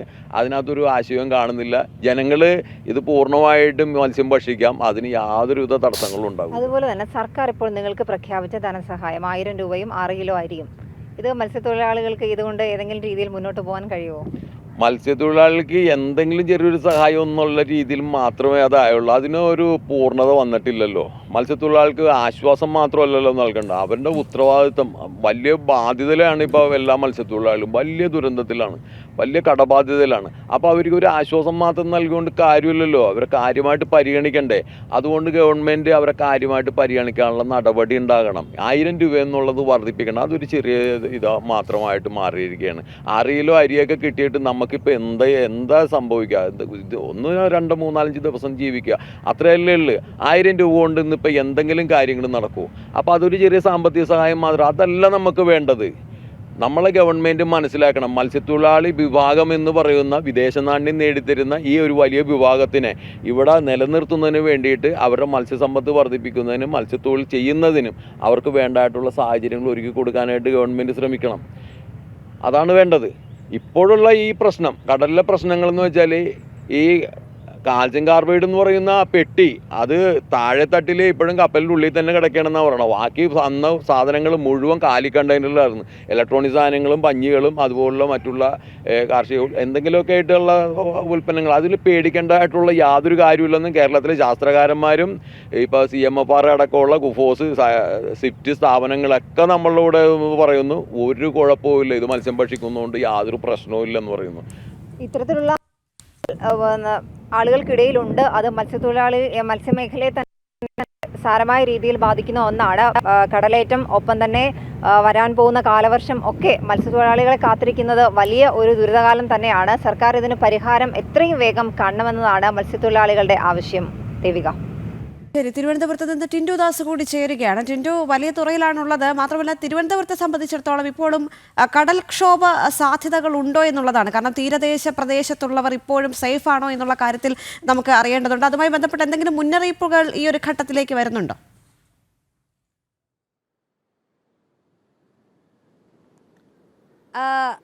ദേവിക, കേരളത്തിലെ തെക്കൻ ജില്ലകളെ സംബന്ധിച്ചിടത്തോളം എല്ലാ കാലത്തും കടൽക്ഷോഭം രൂക്ഷമായിട്ടുള്ള പ്രദേശമാണ്. നമുക്കറിയാം 560 കിലോമീറ്റർ തീരമുള്ളിടത്ത് ഭൂരിഭാഗം തീരവും കടലെടുത്ത് നശിച്ചിരിക്കുകയാണ്. പൊഴിയൂർ മുതൽ വർക്കല, അത് കഴിഞ്ഞ് പിന്നീട് കൊല്ലം, പിന്നീട് വരുന്ന ആലപ്പുഴ, ഈ 3 ജില്ലകളെ സംബന്ധിച്ചിടത്തോളം ഈ കള്ളക്കടൽ പ്രതിഭാസവും അതോടൊപ്പം തന്നെ മൺസൂണും ഈ 2 കാലഘട്ടത്തിലും തീരം പൂർണ്ണമായും നശിക്കപ്പെടുന്നൊരവസ്ഥയാണ്. കാരണം അതിരൂക്ഷമായിട്ടുള്ള കടൽക്ഷോഭമാണ് ഇവിടുത്തെ ഏറ്റവും പ്രധാന പ്രശ്നമെന്ന് പറയുന്നത്. വടക്കൻ തീരത്ത് തീരം നഷ്ടപ്പെടുകയും തെക്കൻ തീരത്ത് തീരം രൂപപ്പെടുകയും ചെയ്തൊരു പ്രതിഭാസമാണ് ഒരുപക്ഷെ തെക്കൻ കേരളത്തിലെ ഈ കടൽക്ഷോഭവുമായി ബന്ധപ്പെട്ട് നമുക്ക് പങ്കുവയ്ക്കാനുള്ളത്. ഈ വടക്കൻ തീരത്ത് തീരം നഷ്ടപ്പെടുന്നതിൻ്റെ ഫലമായിട്ട് ഈ വലിയതുറ, ശംഖുമുഖം, അഞ്ചുതെങ്ങ് തുടങ്ങിയ മേഖലകളിലൊക്കെ കടൽക്ഷോഭത്തിലൂടെ 100 കണക്കിന് വീടുകളാണ് ഓരോ വർഷവും നഷ്ടപ്പെടുന്നത്. ഓരോ വർഷവും തെക്കൻ ജില്ലകളിൽ എന്തായാലും ദുരിതാശ്വാസ ക്യാമ്പുകൾ തുറക്കാതിരിക്കില്ല. കാരണം ഈ കടൽക്ഷോഭം കാരണം ഉണ്ടാകുന്ന അവരുടെ വീടും അവർക്കുണ്ടാകുന്ന നാശനഷ്ടവും. അപ്പോൾ എല്ലാ കാലത്തും ഇവർ ദുരിതാശ്വാസ ക്യാമ്പുകളിലേക്ക് മാറേണ്ട ഒരവസ്ഥയാണ്. ഒരുപക്ഷെ ഈ ശംഖുമുഖം, വലിയവേളി, പൊഴിയൂർ, പൂന്തുറ തുടങ്ങിയ മേഖലകളെ സംബന്ധിച്ചിടത്തോളം 2 വരിയോളം ഏതാണ്ട് വീടുകളായിരുന്നു. ഇപ്പോൾ ആ 2 വരിയും കടന്ന് 3ാമത്തെ വരിയിലേക്ക് കടൽ കയറി കഴിഞ്ഞിരിക്കുകയാണ്. അപ്പോൾ എത്ര ശാസ്ത്രീയമായിട്ടുള്ള പരിഹാരങ്ങൾ കണ്ടെത്തിയാലും, എത്ര ശാസ്ത്രീയമായിട്ടുള്ള പരിഹാരങ്ങൾ കണ്ടെത്തുന്നു എന്ന് പറഞ്ഞാലും ഈ മേഖലയിലെ ദുരിതം അല്ലെങ്കിൽ ഈ മേഖലയിൽ ഇത്തരത്തിൽ പെർമനൻ്റ് ആയിട്ടൊരു സൊല്യൂഷൻ കണ്ടെത്താൻ സർക്കാരിന് സാധിക്കുന്നില്ല എന്നതാണ് ഏറ്റവും പ്രധാനപ്പെട്ട കാര്യം. ഈ പുലിമുട്ടടിക്കുക, അതോടൊപ്പം തന്നെ കടൽ ഭിത്തി പണിയുക, അതൊക്കെയാണ് മത്സ്യത്തൊഴിലാളികൾ കാലങ്ങളായിട്ട് മുന്നോട്ട് വയ്ക്കുന്ന ആവശ്യം. പക്ഷേ അവരെ സംബന്ധിച്ചിടത്തോളം അല്ലെങ്കിൽ സർക്കാരിനെ സംബന്ധിച്ചിടത്തോളം സർക്കാരിന് തീരദേശ മേഖലയെ കാര്യമായിട്ട് സർക്കാർ പരിഗണിക്കുന്നില്ല എന്ന് വേണം പറയേണ്ടത്. കാരണം ഇവിടെ അവസാനമായിട്ട് നടപ്പിലാക്കിയ പദ്ധതി എന്ന് പറയുന്നത് വലിയ വേലിയിൽ ഒരു മൃഗസംരക്ഷണ വകുപ്പിൻ്റെ സ്ഥലം ഏറ്റെടുത്തുകൊണ്ട് അവിടെ ഫ്ലാറ്റ് സമുച്ചയം പണിതു. ആ ഫ്ലാറ്റ് സമുച്ചയത്തിലെ അവസ്ഥ എന്താണ്? അവിടുത്തെ അവസ്ഥ എന്ന് പറയുന്നത് മത്സ്യത്തൊഴിലാളികൾ ദുരിത ജീവിതമാണ് അനുഭവിക്കുന്നത്. വെള്ളത്തിനും അതോടൊപ്പം തന്നെ സൗകര്യങ്ങളും ഇല്ലാതെ ബുദ്ധിമുട്ടുന്നൊരവസ്ഥയാണ്. അപ്പോൾ തീരദേശ മേഖലയിൽ വളരെ സുഗമമായിട്ട് അവരുടെ തൊഴിലിൽ ഏർപ്പെട്ടുകൊണ്ട് ജീവിച്ചിരുന്ന ജനതയെ ഒരുമിച്ച് ഒരു ഇടത്തേക്ക് പൂട്ടിയിടുന്നതിൽ അവരത് പ്രതിഷേധം അറിയിക്കുന്നുണ്ട്. അല്ലെങ്കിൽ അത്തരത്തിലുള്ള രീതിയുമായിട്ട് അവർക്ക് മുന്നോട്ട് പോകാൻ പറ്റില്ല എന്നും അറിയിക്കുന്നു. എന്തായാലും ഈ കഴിഞ്ഞ 3 ദിവസങ്ങളിലായിട്ട് ഉണ്ടായിട്ടുള്ള കടൽക്ഷോഭം അല്ലെങ്കിൽ അതിൻ്റെ ഇമ്പാക്റ്റ് എന്ന് പറയുന്നത് വളരെ വലുതാണ്. കാരണം പൊഴിയൂർ മുതൽ കാപ്പിൽ വരെയുള്ള മേഖലകൾ പൂർണ്ണമായിട്ടും തീരം കടലെടുത്ത അവസ്ഥയാണ്. മത്സ്യത്തൊഴിലാളികൾക്ക് കടലിൽ പോകാൻ സാധിക്കുന്നില്ല. ജൂൺ 9-ാം തീയതി മുതൽ സംസ്ഥാനത്ത് ട്രോളിംഗ് നിരോധനമാണ്. അപ്പോൾ ട്രോളിംഗ് നിരോധനവും കൂടി വന്നു കഴിഞ്ഞാൽ പരമ്പരാഗത മത്സ്യത്തൊഴിലാളികൾക്ക് മാത്രമേ തൊഴിലെടുത്ത് ജീവിക്കാൻ സാധിക്കുകയുള്ളൂ. പരമ്പരാഗത മത്സ്യത്തൊഴിലാളികൾ തൊഴിലെടുത്ത് ജീവിക്കുകയാണെങ്കിൽ നമുക്കറിയാം വളരെ കുറച്ച്, അതായത് വളരെ ഭൂരിഭാഗത്തിലും താഴെ ആളുകളാണ് ഇത്തരത്തിൽ പരമ്പരാഗത മത്സ്യത്തൊഴിലാളികളായിട്ട് അല്ലെങ്കിൽ പരമ്പരാഗതമായിട്ട് മത്സ്യബന്ധനത്തിൽ ഏർപ്പെട്ട് ജീവിക്കുന്നത്. അവർക്ക് ആഴക്കടലിലേക്ക് പോയി മീൻ പിടിക്കാൻ സാധിക്കില്ല. പുറത്തു നിന്നുകൊണ്ട് കട്ടമരം തൊഴിലാളികളായിട്ടോ കമ്പവല തൊഴിലാളികളായിട്ടോ മാത്രമാണ് അത്തരത്തിൽ ജോലികൾ മാത്രമാണ് ചെയ്യാൻ സാധിക്കുന്നത്. അതൊരു പക്ഷേ ഒരു കുടുംബത്തിന് അല്ലെങ്കിൽ അവരുടെ കമ്മ്യൂണിറ്റിക്ക് മുഴുവനായിട്ട് ഉള്ളൊരു വരുമാനം കണ്ടെത്താൻ പറ്റുന്ന മാർഗവും കൂടിയല്ല. അപ്പോൾ തീരദേശ മേഖലയിലെ ജനങ്ങൾക്ക് എല്ലാ കാലവും ദുരിതമാണ് സർക്കാർ വിധിക്കുന്നതും പ്രകൃതി നൽകുന്ന ദുരിതവും സർക്കാർ അതിന് പരിഹാരം കണ്ടെത്തില്ല എന്നതാണ് ഏറ്റവും പ്രധാനമായിട്ട് ഇവിടെ വിഷമകരമായിട്ടുള്ള കാര്യം. എന്തായാലും കഴിഞ്ഞ ദിവസത്തെ മഴയിൽ വ്യാപക നഷ്ടങ്ങളാണ് ഉണ്ടായത്. 3 മീറ്റർ മുതൽ 4 മീറ്റർ വരെ ഉയരത്തിൽ തിരമാലകൾ പതിച്ചിട്ടുണ്ട്. വലിയ രീതിയിലുള്ള കള്ളക്കടൽ പ്രതിഭാസം, വേലിയേറ്റം, ഇതൊക്കെ ഒരുപക്ഷെ ഒരു ജനതയെ സംബന്ധിച്ചിടത്തോളം എല്ലാ കാലവും ഭീഷണി ഉയർത്തുന്ന കാര്യങ്ങളാണ്. ദേവിക. ശരി, ഇനി ദിസ്ന സുരേഷ് കൂടി ചേരുന്നുണ്ട് കോഴിക്കോട് നിന്ന്. ദിസ്ന, മലബാർ മേഖലയിലെ മഴയുടെ അവസ്ഥ എന്താണ്? കാരണം കണ്ണൂരും കാസർഗോഡും ശക്തമായ മഴ പെയ്യാനുള്ള സാധ്യതയുണ്ട് എന്നുള്ളൊരു മുന്നറിയിപ്പ് ഇപ്പോഴുമുണ്ട്. തീർച്ചയായും ദേവിക, മലബാർ മേഖലയിൽ പ്രധാനമായും കോഴിക്കോട് ജില്ലയിൽ മഴ മാറി നിൽക്കുന്ന ഒരു അവസ്ഥ തന്നെയാണ് നിലവിലുള്ളത്. ഇന്നലെ രാത്രിയൊന്നും ശക്തമായ മഴ ഉണ്ടായിരുന്നില്ല എന്ന് തന്നെ നമുക്ക് പറയാം. പ്രത്യേകിച്ച് നഗര മലയോര മേഖലകളിലാണ് കനത്ത മഴ കഴിഞ്ഞ ദിവസങ്ങളിൽ ലഭ്യമായിട്ടുള്ളത്. പക്ഷെ മഴക്കെടുതിയിൽ വ്യാപകമായ നാശനഷ്ടം ഉണ്ടായിട്ടുണ്ട്. പ്രധാനമായും എടുത്തു പറയുകയാണെങ്കിൽ കോഴിക്കോട് ചെറുവണ്ണൂരിൽ വാഴ കൃഷി, അതായത് 16,000-ഓളം വാഴ നശിച്ച ഒരു റിപ്പോർട്ട് മഴക്കെടുതിയുമായി ബന്ധപ്പെട്ട് കാർഷിക മേഖലയിൽ വലിയ രീതിയിലുള്ള നാശനഷ്ടം തന്നെയാണ് ഉണ്ടായിരിക്കുന്നത്. അതോടൊപ്പം തന്നെ മലയോര മേഖലയിലെ കോഴിക്കോടിലെ മലയോര മേഖല പ്രത്യേകിച്ച് മുക്കം, കാരശ്ശേരി തുടങ്ങിയ ഭാഗങ്ങളിലൊക്കെ തന്നെയും വാഴകൃഷി വ്യാപകമായി ഉണ്ടാവുന്നതാണ്. അവിടുത്തെ ഒക്കെ തന്നെയും വാഴകൾ പൂർണ്ണമായും 1.5 ഏക്കറോളം വരുന്ന വാഴകളൊക്കെ തന്നെയും പൂർണ്ണമായും നശിച്ച ഒരു റിപ്പോർട്ട് പുറത്തു വരുന്നുണ്ട്. എന്തായാലും ഇപ്പോൾ കാലാവസ്ഥ അനുസരിച്ച് മഴ മാറി വെയിലിൽ ഉദിക്കുന്ന ഒരു സാഹചര്യം തന്നെയാണ് നിലവിലുള്ളത്. നേരത്തെ ദേവിക സൂചിപ്പിച്ചതുപോലെ കണ്ണൂരും കാസർഗോഡും ഒക്കെ തന്നെയും ശക്തമായ മഴ പെയ്യുവാനുള്ള സാധ്യതയുണ്ടെന്ന് കാലാവസ്ഥ നിരീക്ഷണ കേന്ദ്രം പ്രവചിച്ചിട്ടുണ്ട്. പ്രധാനമായും ആ ജില്ലയിലൊക്കെ തന്നെയും യെല്ലോ അലർട്ടാണ്. അതുകൊണ്ട് തന്നെ അവിടെയുള്ള ആളുകളൊക്കെ തന്നെയും കർശനമായ നിർദ്ദേശങ്ങൾ പാലിക്കണമെന്നൊരു കാര്യവും ഭരണകൂടം പറഞ്ഞിട്ടുണ്ട്. പ്രധാനമായും ബീച്ച് തുടങ്ങിയ സ്ഥലങ്ങളിലൊക്കെ തന്നെയും ഇറങ്ങുന്നവർ പ്രത്യേകിച്ച് നിർദ്ദേശങ്ങൾ അനുസരിച്ച് പോകണമെന്നൊരു കാര്യം തന്നെയാണ് ജില്ലാ ഭരണകൂടം മുന്നറിയിപ്പ് നൽകിയിട്ടുള്ളത്. പ്രധാനമായും എടുത്തു പറയുകയാണെങ്കിൽ കോഴിക്കോട് ജില്ലയിൽ പ്രധാനമായും 3 ദുരിതാശ്വാസ ക്യാമ്പുകളാണ് ഈ മഴക്കെടുതിയിൽ തുറന്നിട്ടുള്ളത്. നമ്മൾ ഏറ്റവും എടുത്തു പറയുന്നത് വയനാടിന് സമാനമായ ദിവസം തന്നെ ദുരന്തം വിതച്ച വിലങ്ങാട് ഒരവസ്ഥയാണ്. നമുക്കറിയാം കഴിഞ്ഞ ദിവസമൊക്കെ തന്നെ ഈ വിലങ്ങാട് പുഴയിൽ അടക്കം തന്നെ വെള്ളം ക്രമാതീതമായി ജലനിരപ്പ് ക്രമാതീതമായി ഉയർന്നു വരുന്ന ഒരു സാഹചര്യം ഉണ്ടായിരുന്നു. അതുകൊണ്ട് തന്നെ അതിന്റെ തീരത്ത് താമസിക്കുന്നവരോടൊക്കെ തന്നെയും ജാഗ്രതാ നിർദ്ദേശം നൽകിയിരുന്നു. നിലവിൽ വിലങ്ങാടൊക്കെ തന്നെയും സ്ഥിതി ശാന്തമാണ് എന്നൊരു റിപ്പോർട്ട് തന്നെയാണ് നമുക്ക് ലഭ്യമായിട്ടുള്ളത്. എന്തായാലും ജില്ലാ കളക്ടർ ഉൾപ്പെടെ അവിടെ സന്ദർശനം നടത്തണമെന്നൊരു ആവശ്യമാണ് വിലങ്ങാട് നിവാസികൾ മുന്നോട്ട് വെച്ചിരുന്നത്. നമുക്കറിയാം 1 വർഷത്തിലധികമായി അവർക്ക് ഈ ഉരുൾപൊട്ടൽ ദുരന്തം വന്നിട്ടും യാതൊരു തരത്തിലുള്ള സഹായമോ ഒന്നും തന്നെ സംസ്ഥാന സർക്കാരിന്റെ ഭാഗത്തു നിന്ന് ലഭ്യമായിട്ടില്ല. അതുകൊണ്ട് തന്നെ ജില്ലാ ഭരണകൂടം അടക്കം അവിടെ സന്ദർശനം നടത്തണമെന്നൊരു ആവശ്യം വിലങ്ങാട് നിവാസികൾ മുന്നോട്ട് വെച്ചിരുന്നു. കഴിഞ്ഞ ദിവസം അതനുസരിച്ച് ഉപരോധ സമരമൊക്കെ തന്നെയും അവർ സംഘടിപ്പിച്ചത് നമ്മൾ കണ്ടതാണ് ദേവിക. എന്തായാലും അവിടെയും മഴ ഇപ്പോൾ കുറഞ്ഞിരിക്കുന്നു, സ്ഥിതി ശാന്തമാവുന്നു എന്നൊരു വാർത്ത തന്നെയാണ് നിലവിൽ നമുക്ക് ലഭ്യമായിട്ടുള്ളത്. പക്ഷേ നഗരങ്ങളിൽ ക്രമാതീതമായി ഉയർന്ന വെള്ളക്കെട്ടുകൾക്ക് ശമനമില്ല എന്ന് തന്നെയാണ് ഇപ്പോൾ ഇവിടെ നിന്ന് റിപ്പോർട്ട് ചെയ്യാൻ കഴിയുന്നത്. പ്രത്യേകിച്ച് കോഴിക്കോടിനെ സംബന്ധിച്ചിടത്തോളം കൃത്യമായ വെള്ളം ഒഴുക്കി വിടുവാനുള്ള കൃത്യമായ സംവിധാനങ്ങൾ നടത്തിയിട്ടില്ല. മഴക്കാലപൂർവ്വ ശുചീകരണങ്ങൾ കൃത്യമായി പാലിക്കപ്പെട്ടിട്ടില്ല. അതുകൊണ്ട് തന്നെ ഈ ഡ്രെയിനേജിൽ നിന്നുൾപ്പെടെയുള്ള മലിനജലം റോഡിലേക്ക് വരുന്ന ഒരു അവസ്ഥ കോഴിക്കോടിന്റെ നഗരത്തിൽ വിവിധ ഇടങ്ങളിലുണ്ട്. അതുപോലെ തന്നെ മലാപ്പറമ്പ് അടക്കമുള്ള സ്ഥലങ്ങളിൽ ക്രമാതീതമായി ജലനിരപ്പ്, അതായത് വെള്ളക്കെട്ടുകൾ റോഡിൽ രൂപപ്പെട്ടിട്ടുള്ള ഒരു അവസ്ഥ ഇപ്പോഴുമുണ്ട്. പക്ഷേ പൊതുവെ പറയുകയാണെങ്കിൽ മഴ ഇല്ലാത്ത ഒരവസ്ഥ തന്നെയാണ് കോഴിക്കോടിനെ സംബന്ധിച്ച് നിലവിലുള്ളത്. പക്ഷേ നിലവിലുള്ള ജാഗ്രതാ നിർദ്ദേശങ്ങളൊക്കെ തന്നെയും പാലിക്കണമെന്നും ജില്ലാ ഭരണകൂടം അറിയിച്ചിട്ടുണ്ട്. ദേവിക. ശരി, എന്തായാലും മഴയിൽ ശമനമുണ്ട്, എവിടെ നിന്നും കെടുതികളൊന്നും റിപ്പോർട്ട് ചെയ്തിട്ടില്ല. അതുപോലെ തന്നെ ശാന്തമായപ്പോൾ കാര്യങ്ങൾ പോകുന്നുണ്ട്. എന്നാലും മഴ ശക്തമായി പെയ്യാനുള്ള സാധ്യത കണ്ണൂരും കാസർഗോഡും ഉണ്ട് എന്നൊരു മുന്നറിയിപ്പ് കൂടി ഒരു ഘട്ടത്തിൽ വരുന്നുണ്ട്. ദിസ്ന സുരേഷും ടിൻഡു ദാസും ഒപ്പം നിഷാ ദിലീപുമാണ് വിവരങ്ങൾ നൽകിയത്.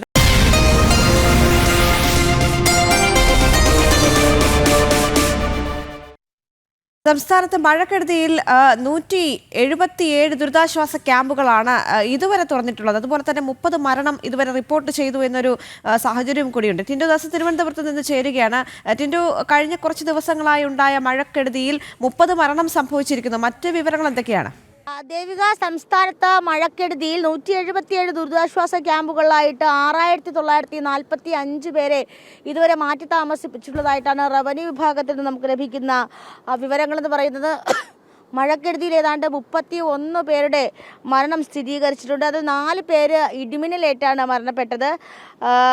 177 ദുരിതാശ്വാസ ക്യാമ്പുകളിൽ താമസിക്കുമ്പോൾ ഏതാണ്ട് 6945 പേരെ മാറ്റി താമസിപ്പിക്കുമ്പോൾ 87 വീടുകൾ ഭാഗികമായിട്ടും 3237 വീടുകൾക്ക് 87 വീടുകൾ പൂർണ്ണമായിട്ടും 3237 വീടുകൾ ഭാഗികമായിട്ടും നാശനഷ്ടം സംഭവിച്ചിട്ടുണ്ട് എന്നാണ് നമുക്ക് ലഭിക്കുന്ന കണക്ക്.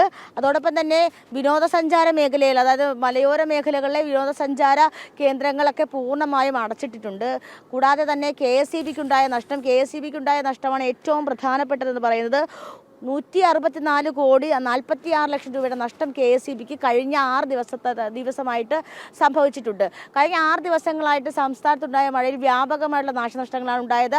ഫയർഫോഴ്സിന് ലഭിച്ച കോളുകളുടെ അടിസ്ഥാനത്തിൽ 700-ലധികം തെക്കൻ കേരളത്തിലെ 700-ലധികം ഇടങ്ങളിൽ ഇത്തരത്തിൽ ഫയർഫോഴ്സ് രക്ഷാപ്രവർത്തനങ്ങൾ നടത്തിയിട്ടുണ്ട് എന്നുള്ള വിവരങ്ങൾ പുറത്തുവരുന്നു.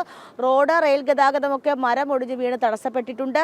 വീടുകളൊക്കെ നശിച്ചിട്ടുണ്ട്. മരണം സംഭവിച്ചിട്ടുണ്ട്. ഷോക്കേറ്റുള്ള മരണം 4 പേര് ഇടിമിന്നലേറ്റ് മരിക്കുമ്പോൾ 3 പേര് വൈദ്യുതാഘാതമേറ്റാണ് മരിച്ചത്. അപ്പോൾ അത്തരത്തിൽ കഴിഞ്ഞ 6 ദിവസത്തിലുണ്ടായിട്ടുള്ള മഴയിൽ വ്യാപക നാശനഷ്ടങ്ങൾ റിപ്പോർട്ട് ചെയ്യപ്പെട്ടിട്ടുണ്ട്.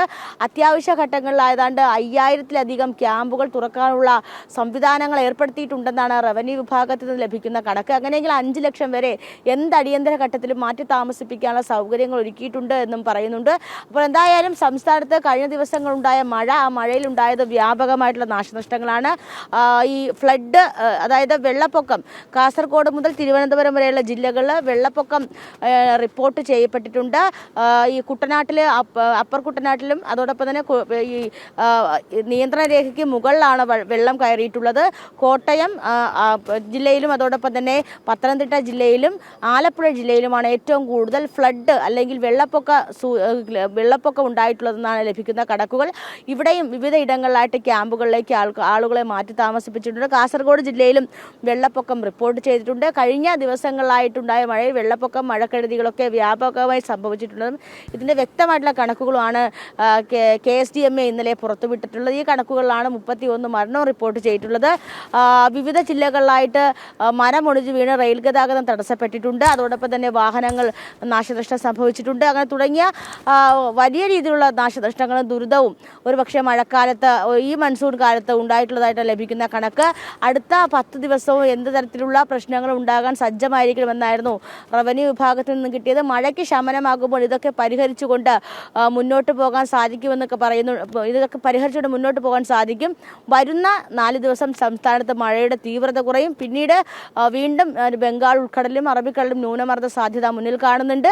അപ്പോൾ അങ്ങനെയാണെങ്കിൽ മഴയുടെ ശക്തി അല്ലെങ്കിൽ മഴ ശക്തി പ്രാപിക്കാനും ഒരു കാരണമായി തീരും. എന്തായാലും കഴിഞ്ഞ ദിവസങ്ങളായിട്ടുണ്ടായ മഴയിൽ വ്യാപകമായിട്ടുള്ള നാശനഷ്ടങ്ങളാണ് സംസ്ഥാനത്ത് റിപ്പോർട്ട് ചെയ്തിട്ടുള്ളത്. ദേവിക.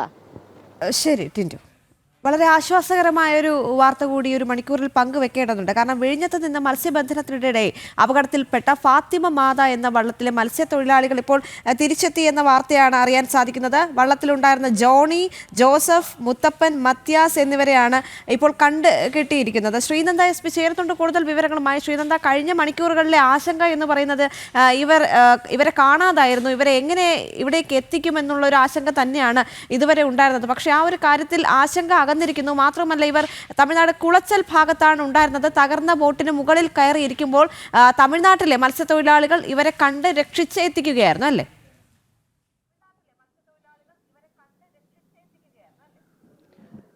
തീർച്ചയായിട്ടും ദേവിക പറഞ്ഞതുപോലെ തന്നെ കഴിഞ്ഞ 3 ദിവസമായി വിഴിഞ്ഞത്ത് തന്നെയായിരുന്നു എല്ലാവരും. വിഴിഞ്ഞത്ത് വളരെയധികം ആശങ്കയിലാഴ്ത്തിയ ഒരു കാഴ്ചയായിരുന്നു. കാരണം 4 ബോട്ടുകൾ തിരികെ എത്താനുണ്ടായിരുന്നു. അതിൽ 2 ബോട്ടുകൾ കടലിൽ തന്നെ മറിഞ്ഞു എന്നൊരു വിവരം നമുക്ക് ലഭ്യമായിരുന്നു. പക്ഷേ ഇപ്പോൾ ആശ്വാസകരമായ വാർത്തയാണ് ഇന്നലെ ഉച്ചയോടുകൂടി നമുക്ക് ലഭിച്ചത്. 4 പേരെ കണ്ടെത്തി, 4 പേരെ തിരികെ എത്തിക്കുകയുണ്ടായി. അതിനുശേഷം മറ്റ് 4 പേരെ അടുത്ത ബോട്ടിൽ വള്ളം മറിഞ്ഞ് അവർ 4 പേർ തീരദേശത്ത് അല്ലെങ്കിൽ ഉൾക്കടലിലുണ്ടെന്ന് തമിഴ്നാട് നിന്നുള്ള കന്യാകുമാരി ഭാഗത്ത് നിന്നുള്ള വിവരം ലഭിച്ചതിനെ തുടർന്ന് ഇവരെ രക്ഷിക്കാനായി തമിഴ്നാട് നിന്നുള്ള കോസ്റ്റൽ ഫോഴ്സിൻ്റെ നേതൃത്വത്തിൽ അവിടെ എത്തുകയും പിന്നീട് അവരെ തിരികെ നാട്ടിലേക്ക് എത്തിക്കുകയും ചെയ്യുന്ന ഒരു നടപടിയിലേക്ക് എത്തുകയായിരുന്നു.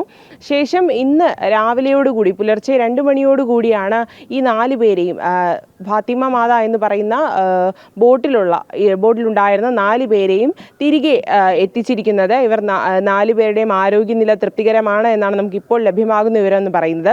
ഇനി ഒരാളെ കൂടി കണ്ടെത്താനുണ്ട്. സ്റ്റെലൻസ് എന്ന് പറയുന്നൊരു വ്യക്തിയെയാണ് കണ്ടെത്താനുള്ളത്. ഇയാൾക്ക് വേണ്ടിയുള്ള തിരച്ചിലും ഇപ്പോൾ അതിശക്തമായി തന്നെ തുടരുകയാണ്. എന്തായാലും 8 പേരെ ഇപ്പോൾ തിരികെ എത്തിച്ചിട്ടുണ്ട്. ആ ഒരു ആശ്വാസത്തിലാണ് തീരദേശത്ത് എല്ലാവരും. എന്ത് വേണമെങ്കിലും സംഭവിക്കാമെന്നുള്ളൊരു ഘട്ടത്തിലായിരുന്നു ഈ ഒരു പ്രദേശത്തുള്ള എല്ലാവരും തന്നെ. പക്ഷേ യാതൊരുവിധ കേടുപാടുകൾ അല്ലെങ്കിൽ യാതൊരുവിധ പ്രശ്നങ്ങളും ഇല്ലാതെ തന്നെ ഈ 4 പേരും അല്ലെങ്കിൽ 8 പേരും തിരികെ എത്തിയിരിക്കുകയാണ്. എന്തായാലും ഇനി കടലിലേക്ക് പോകരുതെന്നുള്ള നിർദ്ദേശം കോസ്റ്റൽ ഗാർഡും അതുപോലെ തന്നെ സമുദ്ര ഗവേഷണ പഠന വകുപ്പും ഈ മത്സ്യത്തൊഴിലാളികൾക്ക് നൽകിയിട്ടുണ്ട്. അതിനാൽ ആരും തന്നെ കടലിലേക്ക് പോകരുതെന്നുള്ളൊരു തീരുമാനത്തിലേക്കാണ് ഇപ്പോൾ തീരദേശവാസികൾ എത്തിയിരിക്കുന്നത്. നമുക്ക് ആ ദൃശ്യങ്ങളിൽ കാണാൻ സാധിക്കുന്നത് പോലെ തന്നെ എല്ലാവരും വളരെ സുരക്ഷിതരായി തന്നെയാണ് തിരിച്ച് കുളച്ചിലാണ് ഇവരെ കണ്ടെത്തിയത്. തമിഴ്നാട് ഭാഗം കന്യാകുമാരി തമിഴ്നാട് ഭാഗത്തുള്ള കുളച്ചിൽ എന്ന് പറയുന്ന ഒരു സ്ഥലത്ത് നിന്നാണ് ഇവരെ കണ്ടെത്തിയത്. ഇപ്പോൾ ഇവരെല്ലാവരും തന്നെ തിരികെ നാട്ടിലെത്തിയിരിക്കുകയാണ്. ഇവരിപ്പോൾ വിഴിഞ്ഞം പ്രാഥമിക ആരോഗ്യ കേന്ദ്രത്തിൽ പ്രാഥമിക ചികിത്സയിലാണ്. ഇവർക്ക് യാതൊരുവിധ പ്രശ്നങ്ങളും ഇല്ല എന്നാണ് ആരോഗ്യ പ്രശ്നങ്ങൾ എന്നാണ് നമുക്ക് ഇപ്പോൾ മനസ്സിലാക്കാൻ സാധിക്കുന്നത്. എന്തായാലും 8 പേരെയും തിരികെ എത്തിച്ചതിൽ കോസ്റ്റ് ഗാർഡും അതുപോലെ തന്നെ മത്സ്യത്തൊഴിലാളികളും വളരെയധികം സന്തോഷത്തിലാണ്. ആശ്വാസ വാർത്തയാണ് എത്തുന്നത്. ഫാത്തിമ മാത എന്ന വള്ളം അപകടത്തിൽപ്പെട്ട് കാണാതായിരുന്നു. അതിൽപ്പെട്ട 8 മത്സ്യത്തൊഴിലാളികളെ ഇപ്പോൾ തിരികെ എത്തിച്ചിരിക്കുകയാണ്. ഭാഗത്തു നിന്നും തമിഴ്നാട് മത്സ്യത്തൊഴിലാളികൾ ഇവരെ കണ്ടെത്തി രക്ഷിച്ച് മടക്കിക്കൊണ്ടുവരികയായിരുന്നു എന്നൊരു റിപ്പോർട്ടാണ് ഈ ഒരു ഘട്ടത്തിൽ പരിശോധിക്കേണ്ടത്. ശ്രീനന്ദ SP ആണ് കൂടുതൽ വിവരങ്ങൾ നൽകിയത്.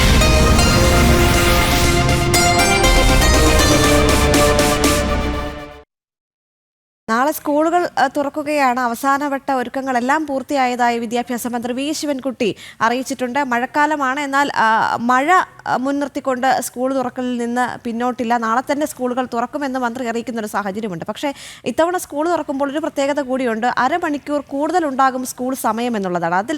അതിന് പിന്നിൽ കോൺഗ്രസ് സംഘടനകളാണ് എന്നുകൂടി വി ശിവൻകുട്ടി പറഞ്ഞു വയ്ക്കുകയാണ്. എസ് ശാലിനി തയ്യാറാക്കിയ റിപ്പോർട്ട്.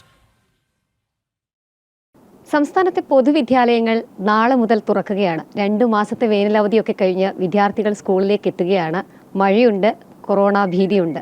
ഒപ്പം ആ ഒരു ഒരുക്കങ്ങളും തയ്യാറെടുപ്പുകളുമൊക്കെ അവസാന ഘട്ടത്തിലേക്ക് കൂടി കടക്കുകയാണ്. ഈ ഒരു സമയത്ത് വിദ്യാഭ്യാസ മന്ത്രി വി ശിവൻകുട്ടി നമുക്കൊപ്പം ചേരുകയാണ്. കുരുന്നുകൾക്ക് ആശംസകൾ അറിയിക്കാൻ, ഒപ്പം തന്നെ ഒരുക്കങ്ങൾ വിലയിരുത്താൻ. മിനിസ്റ്ററെ, നാളെ ഇപ്പോൾ സ്കൂൾ തുറക്കുകയാണ്. മണിക്കൂറുകളുടെ മാത്രം കാത്തിരിപ്പേ ഉള്ളൂ. വിദ്യാർത്ഥികൾ സ്കൂളിലേക്ക് എത്തുന്നു. എന്തൊക്കെയാണ് അവരോട് പറയാനുള്ളത്? ജൂൺ മാസം 2-ാം തീയതി ആരംഭിക്കുന്ന സ്കൂൾ വർഷം ഏകദേശം 44 ലക്ഷത്തോളം വരുന്ന വിദ്യാർത്ഥികൾ സ്കൂളിൽ എത്തിച്ചേരുകയാണ്. 1,92,000 വരുന്ന അധ്യാപകരും കുട്ടികളെ പഠിപ്പിക്കുന്നതിന് വേണ്ടി എത്തിച്ചേരുന്നുണ്ട്. ഏറ്റവും നല്ല നിലയിൽ കുട്ടികളെ പരിശീലിപ്പിക്കുന്നതിന് വേണ്ടിയുള്ള എല്ലാ നടപടിക്രമങ്ങളും പൂർത്തീകരിച്ചു കഴിഞ്ഞിരിക്കുകയാണ്. അധ്യാപകരുടെ 5 ദിവസത്തെ ട്രെയിനിങ് പൂർത്തീകരിച്ചു. 3 കോടിയോളം വരുന്ന പാഠപുസ്തകങ്ങൾ കുട്ടികൾക്ക് എത്തിച്ചു. സ്കൂളുകൾ ഏറ്റവും സൗഹാർദ്ദപരമായിട്ടുള്ള ഒരു അന്തരീക്ഷം ഉണ്ടാക്കി എടുത്തു. എന്തുകൊണ്ടും നമുക്ക് കുട്ടികൾക്ക് ഇരുന്ന് പഠിക്കുന്നതിന് വേണ്ടിയുള്ള എല്ലാ അന്തരീക്ഷവും ഒരുക്കിയിട്ടുണ്ട്. ഒരുപാട് കുഞ്ഞു കുരുന്നുകൾ ആദ്യമായിട്ട് വിദ്യയുടെ ലോകത്തേക്ക് വരികയാണ്. അപ്പം എന്താണ് അവരോട് പ്രത്യേകമായിട്ട് പറയാനുള്ളത്? കൊച്ചുകൂട്ടുകാരോട് പറഞ്ഞാൽ അവർക്കിതൊന്നും മനസ്സിലാവില്ല. എങ്കിലും നമ്മുടെ ടീച്ചർമാരും രക്ഷകർത്താക്കളും ഒരു കുട്ടിക്ക് താങ്ങാനാവുന്ന ഭാരം മാത്രമേ ആ കുട്ടിക്ക് കൊടുക്കാൻ വേണ്ടി പാടുള്ളൂ. ആ നിലയിൽ കുട്ടിയെ പരിശീലിപ്പിച്ച് പിന്നെ പഠിപ്പിച്ചെടുക്കുവാൻ വേണ്ടിയുള്ള കാര്യങ്ങൾ ചെയ്യണമെന്നുള്ള നിർദ്ദേശമാണ് നൽകാനുള്ളത്. ഇപ്പം ഏറ്റവും പ്രധാനമായിട്ട് എടുത്തു പറയുന്നത് ഇപ്പോൾ അടുത്ത ദിവസങ്ങളിൽ വന്ന തീരുമാനമാണ് സ്കൂളുകളുടെ അധിക സമയം രാവിലെയും വൈകിട്ടുമായി ഏകദേശം അരമണിക്കൂർ അധികമായി ഇനി വിദ്യാർത്ഥികൾ പഠിക്കണം. അപ്പോൾ ആ ഒരു തീരുമാനമൊക്കെ എടുത്തത് വിദ്യാർത്ഥികൾ എത്രത്തോളം സ്വീകരിക്കുമെന്നൊക്കെയാണ് സാർ പ്രതീക്ഷിക്കുന്നത്? വിദ്യാർത്ഥികളുടെ സ്വീകരിക്കുന്നതിൻ്റെ പ്രശ്നമല്ല യഥാർത്ഥ പ്രശ്നം. ഞങ്ങൾ പൊതുവിദ്യാഭ്യാസ വകുപ്പല്ല അതിൻ്റെ കാരണക്കാർ. പൊതുവിദ്യാഭ്യാസ വകുപ്പ് 210 220 ദിവസവും എല്ലാം വെച്ചാണ് നേരത്തെ തീരുമാനിച്ചിരുന്നത്. അതിനെതിരായിട്ടാണ് കോൺഗ്രസ് അനുഭാവി സംഘടന ഹൈക്കോടതിയിൽ കേസുമായി ബന്ധപ്പെട്ട് പോയത്. അങ്ങനെ ഒരു കമ്മീഷൻ വയ്ക്കാൻ വേണ്ടി പറഞ്ഞു. കമ്മീഷൻ വെച്ചു. കമ്മീഷൻ്റെ തീരുമാനമാണ്, റിപ്പോർട്ടാണ് എന്നിൽ അവർ തന്നത്. ഞങ്ങളത് അംഗീകരിച്ചു. ഞങ്ങൾക്കത് മാറ്റാൻ വേണ്ടി പറ്റില്ലല്ലോ. അതിൽ അവർ പറഞ്ഞിരിക്കുന്നത് അരമണിക്കൂർ സമയം കൂടുതലായിട്ട് എടുക്കേണ്ടതായിട്ടുണ്ട് സ്കൂളിൽ. ഇപ്പോൾ രാവിലെ 15 മിനിറ്റും ഉച്ചശേഷം വൈകുന്നേരം 15 മിനിറ്റും. അതാണ് അതിൻ്റെ ഒരു ചരിത്രം. പക്ഷേ അത് സമയം കൂടുതൽ ആവുന്നതിൽ ഏറ്റവും പ്രധാനപ്പെട്ട മറ്റൊരു പ്രശ്നം വെച്ചാൽ UP സ്കൂളൊക്കെ ഉള്ള സ്ഥലത്ത് കുട്ടികളുടെ ബസ്സെല്ലാം ഒരേ ബസ്സിലാണ് കയറി പോകേണ്ടി വരുന്നത്. അതെല്ലാം ബുദ്ധിമുട്ടായി വരും. എന്തായാലും ഇതിന് കേസിന് പോയിട്ട് തന്നെ ഇതിനൊരു പരിഹാരം കാണട്ടെ. ഞങ്ങൾക്കതിന് പ്രശ്നമൊന്നുമില്ല. എന്തായാലും ജൂൺ മാസം 2-ാം തീയതി അത് പ്രഖ്യാപിക്കുന്നുണ്ട്. മറ്റ് ഒരു വർഷവും ഇല്ലാത്ത പോലെ ഇത്തവണ സ്കൂൾ തുറക്കുമ്പോൾ 2 ആഴ്ച അധികമായി വിദ്യാർത്ഥികൾക്ക് പാഠപുസ്തകം ഉപയോഗിക്കേണ്ടി വരില്ല. അധിക ക്ലാസ്സുകളാണ്. അതിനെ എങ്ങനെയാണ്, ഏതൊക്കെ തരത്തിലുള്ള ക്ലാസ്സുകൾ, അതിൻ്റെ ക്രമീകരണങ്ങൾ, പരിശീലനങ്ങളൊക്കെ പൂർത്തിയായി? അതിൻ്റെ പരിശീലനങ്ങളെല്ലാം പൂർത്തീകരിച്ചു. അതിനുള്ള നോട്ടെല്ലാം എല്ലാ വിദ്യാഭ്യാസ സ്ഥാപനങ്ങളിലും കൊടുത്തു കഴിഞ്ഞു. എല്ലാ അധ്യാപകർക്കും അറിയാവുന്ന കാര്യങ്ങളാണ്. വിഷയങ്ങൾ പറഞ്ഞാൽ ഓരോരുത്തരുടെയും കഴിവിനനുസരിച്ച് കുട്ടികളെ പ്രസൻറ്റ് ചെയ്യും. കുട്ടികൾ ഈ കാര്യങ്ങളൊക്കെ ഒന്ന് മനസ്സിലാക്കിയിരിക്കണമെന്ന് മാത്രമേ ഉള്ളൂ. അതിൻ്റെ നടപടിക്രമങ്ങളെല്ലാം പൂർത്തീകരിച്ചു. മഴയുണ്ട്. പല ജില്ലാ കളക്ടർമാരുടെയും ഒഫീഷ്യൽ പേജിൽ വന്ന് വിദ്യാർത്ഥികൾ ചോദിക്കുന്നുണ്ട് ഇന്ന് അവധിയുണ്ടോ, ഇന്ന് അവധിയുണ്ട്. അങ്ങനെ അവധി ചോദിക്കുന്ന കൂട്ടുകാരോട് മന്ത്രി എന്ന നിലയിൽ എന്താണ് പറയാനുള്ളത്? അല്ല, മഴയുണ്ട്, ഒരു ചടങ്ങ് നടത്താൻ പറ്റില്ല, കുട്ടികൾക്ക് വരാൻ പറ്റാത്ത സാഹചര്യം ഉണ്ടെങ്കിൽ അതനുസരിച്ച് പെരുമാറും. മഴയില്ല എങ്കിൽ അതനുസരിച്ചുള്ള തീരുമാനം എടുക്കും.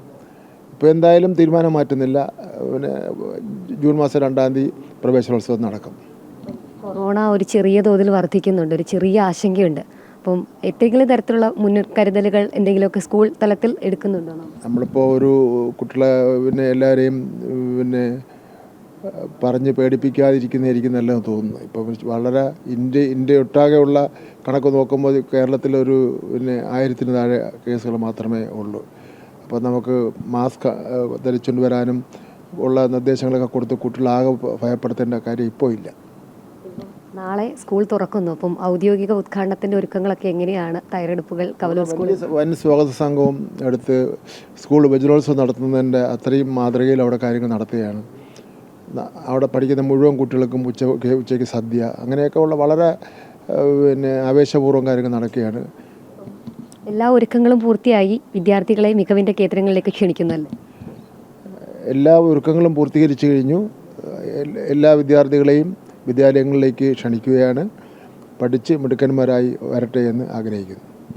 സാർ സൂചിപ്പിച്ചതുപോലെ തന്നെയാണ് മികവിൻ്റെ കേന്ദ്രങ്ങളിലേക്ക് വിദ്യാർത്ഥികളെ ക്ഷണിക്കുകയാണ്. ഒരുക്കങ്ങളെല്ലാം പൂർത്തിയായി. ഇങ്ങനെ പുതിയൊരു ലോകത്തേക്ക്, അക്ഷരലോകത്തേക്ക് 2 മാസത്തെ ഇടവേളയ്ക്ക് ശേഷം കുഞ്ഞു കുരുന്നുകൾ ഉൾപ്പെടെ വരികയാണ്. സ്കൂൾ തുറക്കുന്നതിനിടയിൽ മറ്റൊരാശങ്കയാണ് ഇപ്പോൾ ഉള്ളത്. കോവിഡ് കേസുകളിൽ വലിയ വർധനയാണ് ഇപ്പോൾ ഉണ്ടായിക്കൊണ്ടിരിക്കുന്നത്. 3000 കേസുകൾ ഇതിനകം തന്നെ റിപ്പോർട്ട് ചെയ്തിരിക്കുകയാണ്. കേരളത്തിലാണ് ഏറ്റവും അധികം കേസുകൾ റിപ്പോർട്ട് ചെയ്യുന്നത് എന്നൊരു കാര്യം കൂടിയുണ്ട്. ഗൗതം നാരായണൻ ചേർന്നു കൂടുതൽ വിവരങ്ങളുമായി. ഗൗതം, ഇപ്പോൾ വളരെയധികം ആശങ്കയാണ്. കാരണം രാജ്യത്ത് കോവിഡ് കേസുകൾ ഉയർന്നു, പക്ഷേ അതിൽ ഏറ്റവും കൂടുതൽ റിപ്പോർട്ട് ചെയ്യപ്പെടുന്നത് കേരളത്തിലാണ്. ദേവിക, നേരത്തെയും കോവിഡിൻ്റെ വ്യാപനം 1-ാം ഘട്ടത്തിലും 2-ാം ഘട്ടത്തിലും എല്ലാം ഇത് നമ്മൾ കണ്ടതാണ്. കേരളത്തിലാണ് ഇത് ഏറ്റവും കൂടുതൽ വ്യാപനം ഉണ്ടാകുന്നതും നിരവധി പേർ മരണപ്പെടുകയും ഒക്കെ ചെയ്തത് കേരളം പോലൊരു കൊച്ചു സംസ്ഥാനത്തായിരുന്നു. ഇപ്പോഴും ഈ കോവിഡ് വ്യാപനം ഉണ്ടാകുന്നുണ്ട്. അത് പക്ഷേ ഒരു വലിയ ആശങ്കയിലേക്ക് പോകുന്നൊരവസ്ഥ നിലവിൽ രാജ്യത്തില്ല. പക്ഷേ കേരളത്തിൻ്റെ കാര്യത്തിൽ ഏതാണ്ട് 1000-ന് മുകളിൽ കേസുകൾ ഇതിനകം റിപ്പോർട്ട് ചെയ്തിരിക്കുകയാണ്. രാജ്യത്തെ ഒട്ടാകെ കണക്കുകൾ നോക്കിക്കഴിഞ്ഞാൽ 3000-ന് മുകളിലാണ് ഇന്നലെ വൈകിട്ട് വരെയുള്ള ആക്റ്റീവ് കേസുകൾ റിപ്പോർട്ട് ചെയ്തിരിക്കുന്നത്. അതിൽ ആശങ്കപ്പെടേണ്ട കാര്യമില്ല എന്നാണ് ഇപ്പോഴും ആരോഗ്യ മന്ത്രാലയം മന്ത്രാലയവും ICMR ഉൾപ്പെടെയുള്ള സംഘടനകളും നിലവിൽ വ്യക്തമാക്കുന്നത്. കേരളം കഴിഞ്ഞാൽ പിന്നീട് മഹാരാഷ്ട്ര, അതുപോലെ തന്നെ രാജ്യതലസ്ഥാനമായ ഡൽഹി, ഒപ്പം പശ്ചിമ ബംഗാൾ തുടങ്ങിയ സംസ്ഥാനങ്ങളിലും കോവിഡിൻ്റെ വ്യാപനമുണ്ട്. പക്ഷേ കേരളത്തിലേതുപോലെ ഒരു വലിയ തോതിലൊരു വ്യാപനത്തിലേക്ക്, ഒരു 1000-ന് മുകളിൽ കേസുകൾ റിപ്പോർട്ട് ചെയ്യുന്നതിലേക്ക് മറ്റ് സംസ്ഥാനങ്ങൾ എത്തിയിട്ടില്ല. എങ്കിൽ പോലും നിലവിൽ ആശങ്ക വേണ്ട, പക്ഷേ ജാഗ്രതയോടുകൂടി കാര്യങ്ങൾ കൈകാര്യം ചെയ്യണമെന്ന നിർദ്ദേശമാണ് കേന്ദ്ര സർക്കാർ വിവിധ സംസ്ഥാനങ്ങൾക്ക് നൽകിയിരിക്കുന്നത്. ദേവിക. ശരി, ഏതായാലും സംസ്ഥാനത്ത് കോവിഡ് രോഗികളുടെ എണ്ണം വർദ്ധിക്കുമ്പോൾ സർക്കാർ യാതൊരുവിധ നടപടികളും സ്വീകരിക്കുന്നില്ല എന്നൊരു കാര്യവും കൂടിയുണ്ട്. ഗൗതം, നമുക്ക് ഈ ഒരു ഘട്ടത്തിൽ പറയേണ്ടത് മറ്റ് സംസ്ഥാനങ്ങളെ അപേക്ഷിച്ച് കേരളത്തിൽ വലിയ രീതിയിൽ കോവിഡ് കേസുകൾ ഉയരുന്നൊരു സാഹചര്യമുണ്ട്. എന്നാൽ മറ്റ് സംസ്ഥാനങ്ങളിൽ കൂടുതൽ കാര്യക്ഷമമായി തന്നെ കോവിഡിനെ കൈകാര്യം ചെയ്യുന്നു എന്നുള്ളത് കൂടി പറയേണ്ടതുണ്ട്. കാരണം 3000-ഓളം കോവിഡ് കേസുകൾ റിപ്പോർട്ട് ചെയ്യുമ്പോൾ അതിൽ 1/3 കേരളത്തിൽ നിന്നാണ്. നമുക്ക് തിരുവനന്തപുരത്തേക്ക് എത്താം. ടിൻറ്റു ദാസ് ചേരുന്നുണ്ട് കൂടുതൽ വിവരങ്ങളുമായി. ടിൻറ്റു, ഇപ്പോൾ നമുക്ക് പറയാൻ സാധിക്കുന്നത് സംസ്ഥാനത്തെ കോവിഡ് കേസുകളിൽ വലിയ വർധനയാണ് ഉണ്ടായിരിക്കുന്നത്. 1336 കേസുകളാണ് നിലവിൽ റിപ്പോർട്ട് ചെയ്തിരിക്കുന്നത്. രോഗികളുടെ എണ്ണത്തിൽ വർധനമുണ്ടാകുന്നു, കിടത്തി ചികിത്സിക്കുന്നവരുടെ എണ്ണത്തിലും വർധനമുണ്ടാവുകയാണ്. പക്ഷേ സർക്കാർ ഈ ഒരു ഘട്ടത്തിൽ പോലും യാതൊരു തരത്തിലുള്ള കരുതലും എടുക്കുന്നില്ല എന്നൊരു വിമർശനം ഈ ഒരു ഉയർന്നു വരുന്നുണ്ട്. കാരണം രാജ്യത്ത് 3000-ഓളം കേസുകളുള്ളപ്പോൾ അതിൽ 1/3 കേരളത്തിലാണ്.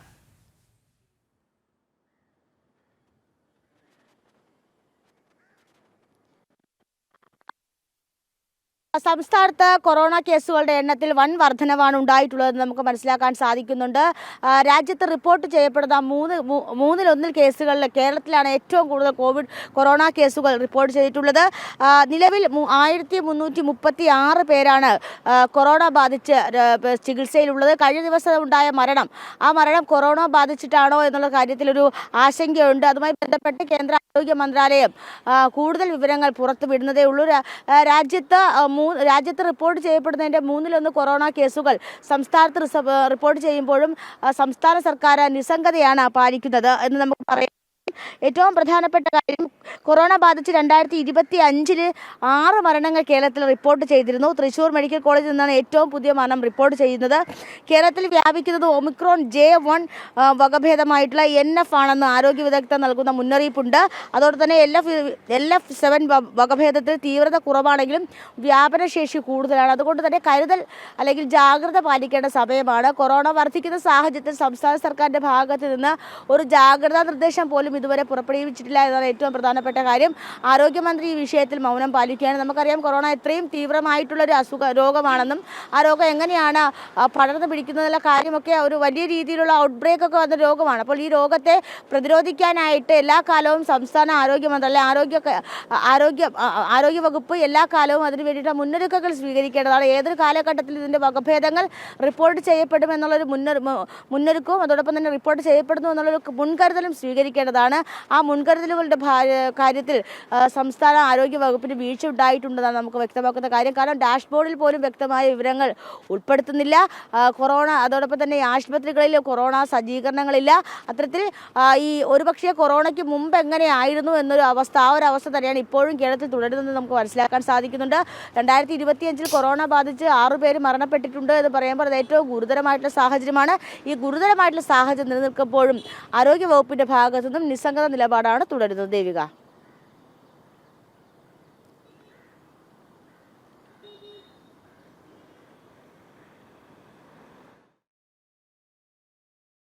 ശരി, എന്തായാലും കോവിഡ് കേസുകളിൽ വലിയ വർധനവാണ് ഉണ്ടായിരിക്കുന്നത്. പ്രത്യേകിച്ച് സംസ്ഥാനത്തെ സംബന്ധിച്ചിടത്തോളം രാജ്യത്തെ 1/3 കേസുകളും കേരളത്തിൽ തന്നെയാണ്. പക്ഷേ ഈ ഒരു ഘട്ടത്തിലും സംസ്ഥാന സർക്കാർ ഈ ഒരു വിഷയത്തിൽ വളരെ കാര്യമായ ഇടപെടലൊന്നും നടത്തുന്നില്ല എന്നൊരു വിമർശനമാണ് ഈ ഒരു ഘട്ടത്തിൽ ഉയർന്നു കേൾക്കുന്നത്. ഇനിയും വളരെ പെട്ടെന്ന് മറ്റൊരു റിപ്പോർട്ടിലേക്ക് പോവാം. റെക്കോർഡുകൾ ഓരോന്നായി വാരിക്കൂട്ടുകയാണ് വയനാട്ടുകാരിയായ ആദിലക്ഷ്മി എന്ന കൊച്ചുമിടുക്കി.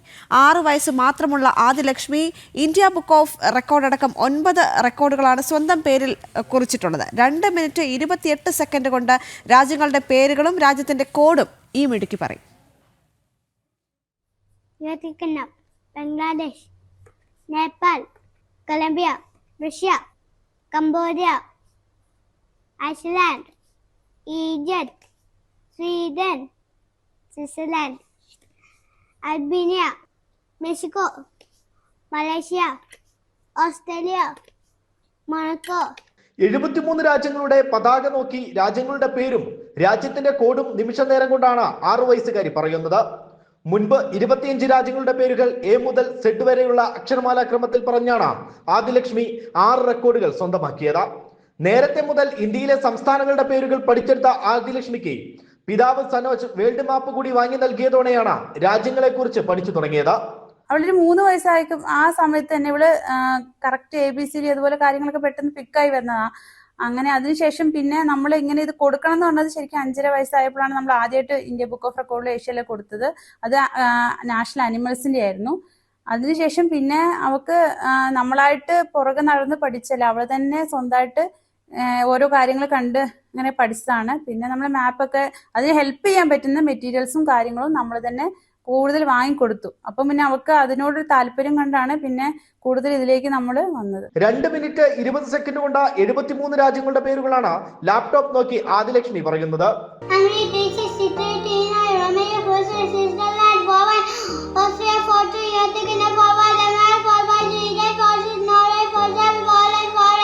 കൽപ്പറ്റ ഓണിവയിൽ സ്വദേശി സനേഷ് രഞ്ജനി ദമ്പതികളുടെ മകളാണ് ആദിലക്ഷ്മി. ആദ്യം നേടിയ 6 റെക്കോർഡുകൾക്ക് പുറമെ world wide book of record, India book of record, influencer book of world record എന്നീ നേട്ടങ്ങളാണ് ആദിലക്ഷ്മി ഇപ്പോൾ നേടിയത്. ജനം, വയനാട്. ബംഗ്ലാദേശ് കലാപത്തിന് പിന്നിലെ ഉത്തരവാദിത്തം ഏറ്റെടുത്തിരിക്കുന്നു പാകിസ്ഥാൻ ഭീകര സംഘടനയായ ജമാഅത്ത് ഉദ് ദാവ. പഹൽഗാം ഭീകരാക്രമണത്തിന്റെ സൂത്രധാരൻ സൈഫുള്ള കസൂരിയാണ് ഇക്കാര്യം വ്യക്തമാക്കിയിട്ടുള്ളത്. ഷെയ്ഖ് ഹസീനെ പുറത്താക്കുകയായിരുന്നു ലക്ഷ്യമെന്നും 1971 യുദ്ധത്തിന് തിരിച്ചടി നൽകിയെന്നും കസൂരി പറയുന്ന ഒരു സാഹചര്യം. ഗൗതം അനന്തനാരായണൻ ചേരുന്നുണ്ട് ഡൽഹിയിൽ നിന്ന്. ഗൗതം, ഇപ്പോൾ ബംഗ്ലാദേശ് കലാപത്തിന് പിന്നിലെ സൂത്രധാരൻ ആണ് ഇപ്പോൾ ഈ ഒരു വിവരം പുറത്തുവിട്ടിരിക്കുന്നത്. പാക് ഭീകര സംഘടന ജമാഅത്ത് ഉദ് ദാവയാണ് ഇതിന് പിന്നിലെന്ന് കൂടി അറിയിക്കുന്ന ഒരു ഘട്ടമാണ്. മറ്റ് വിശദാംശങ്ങൾ ലഭിക്കുന്നുണ്ടോ?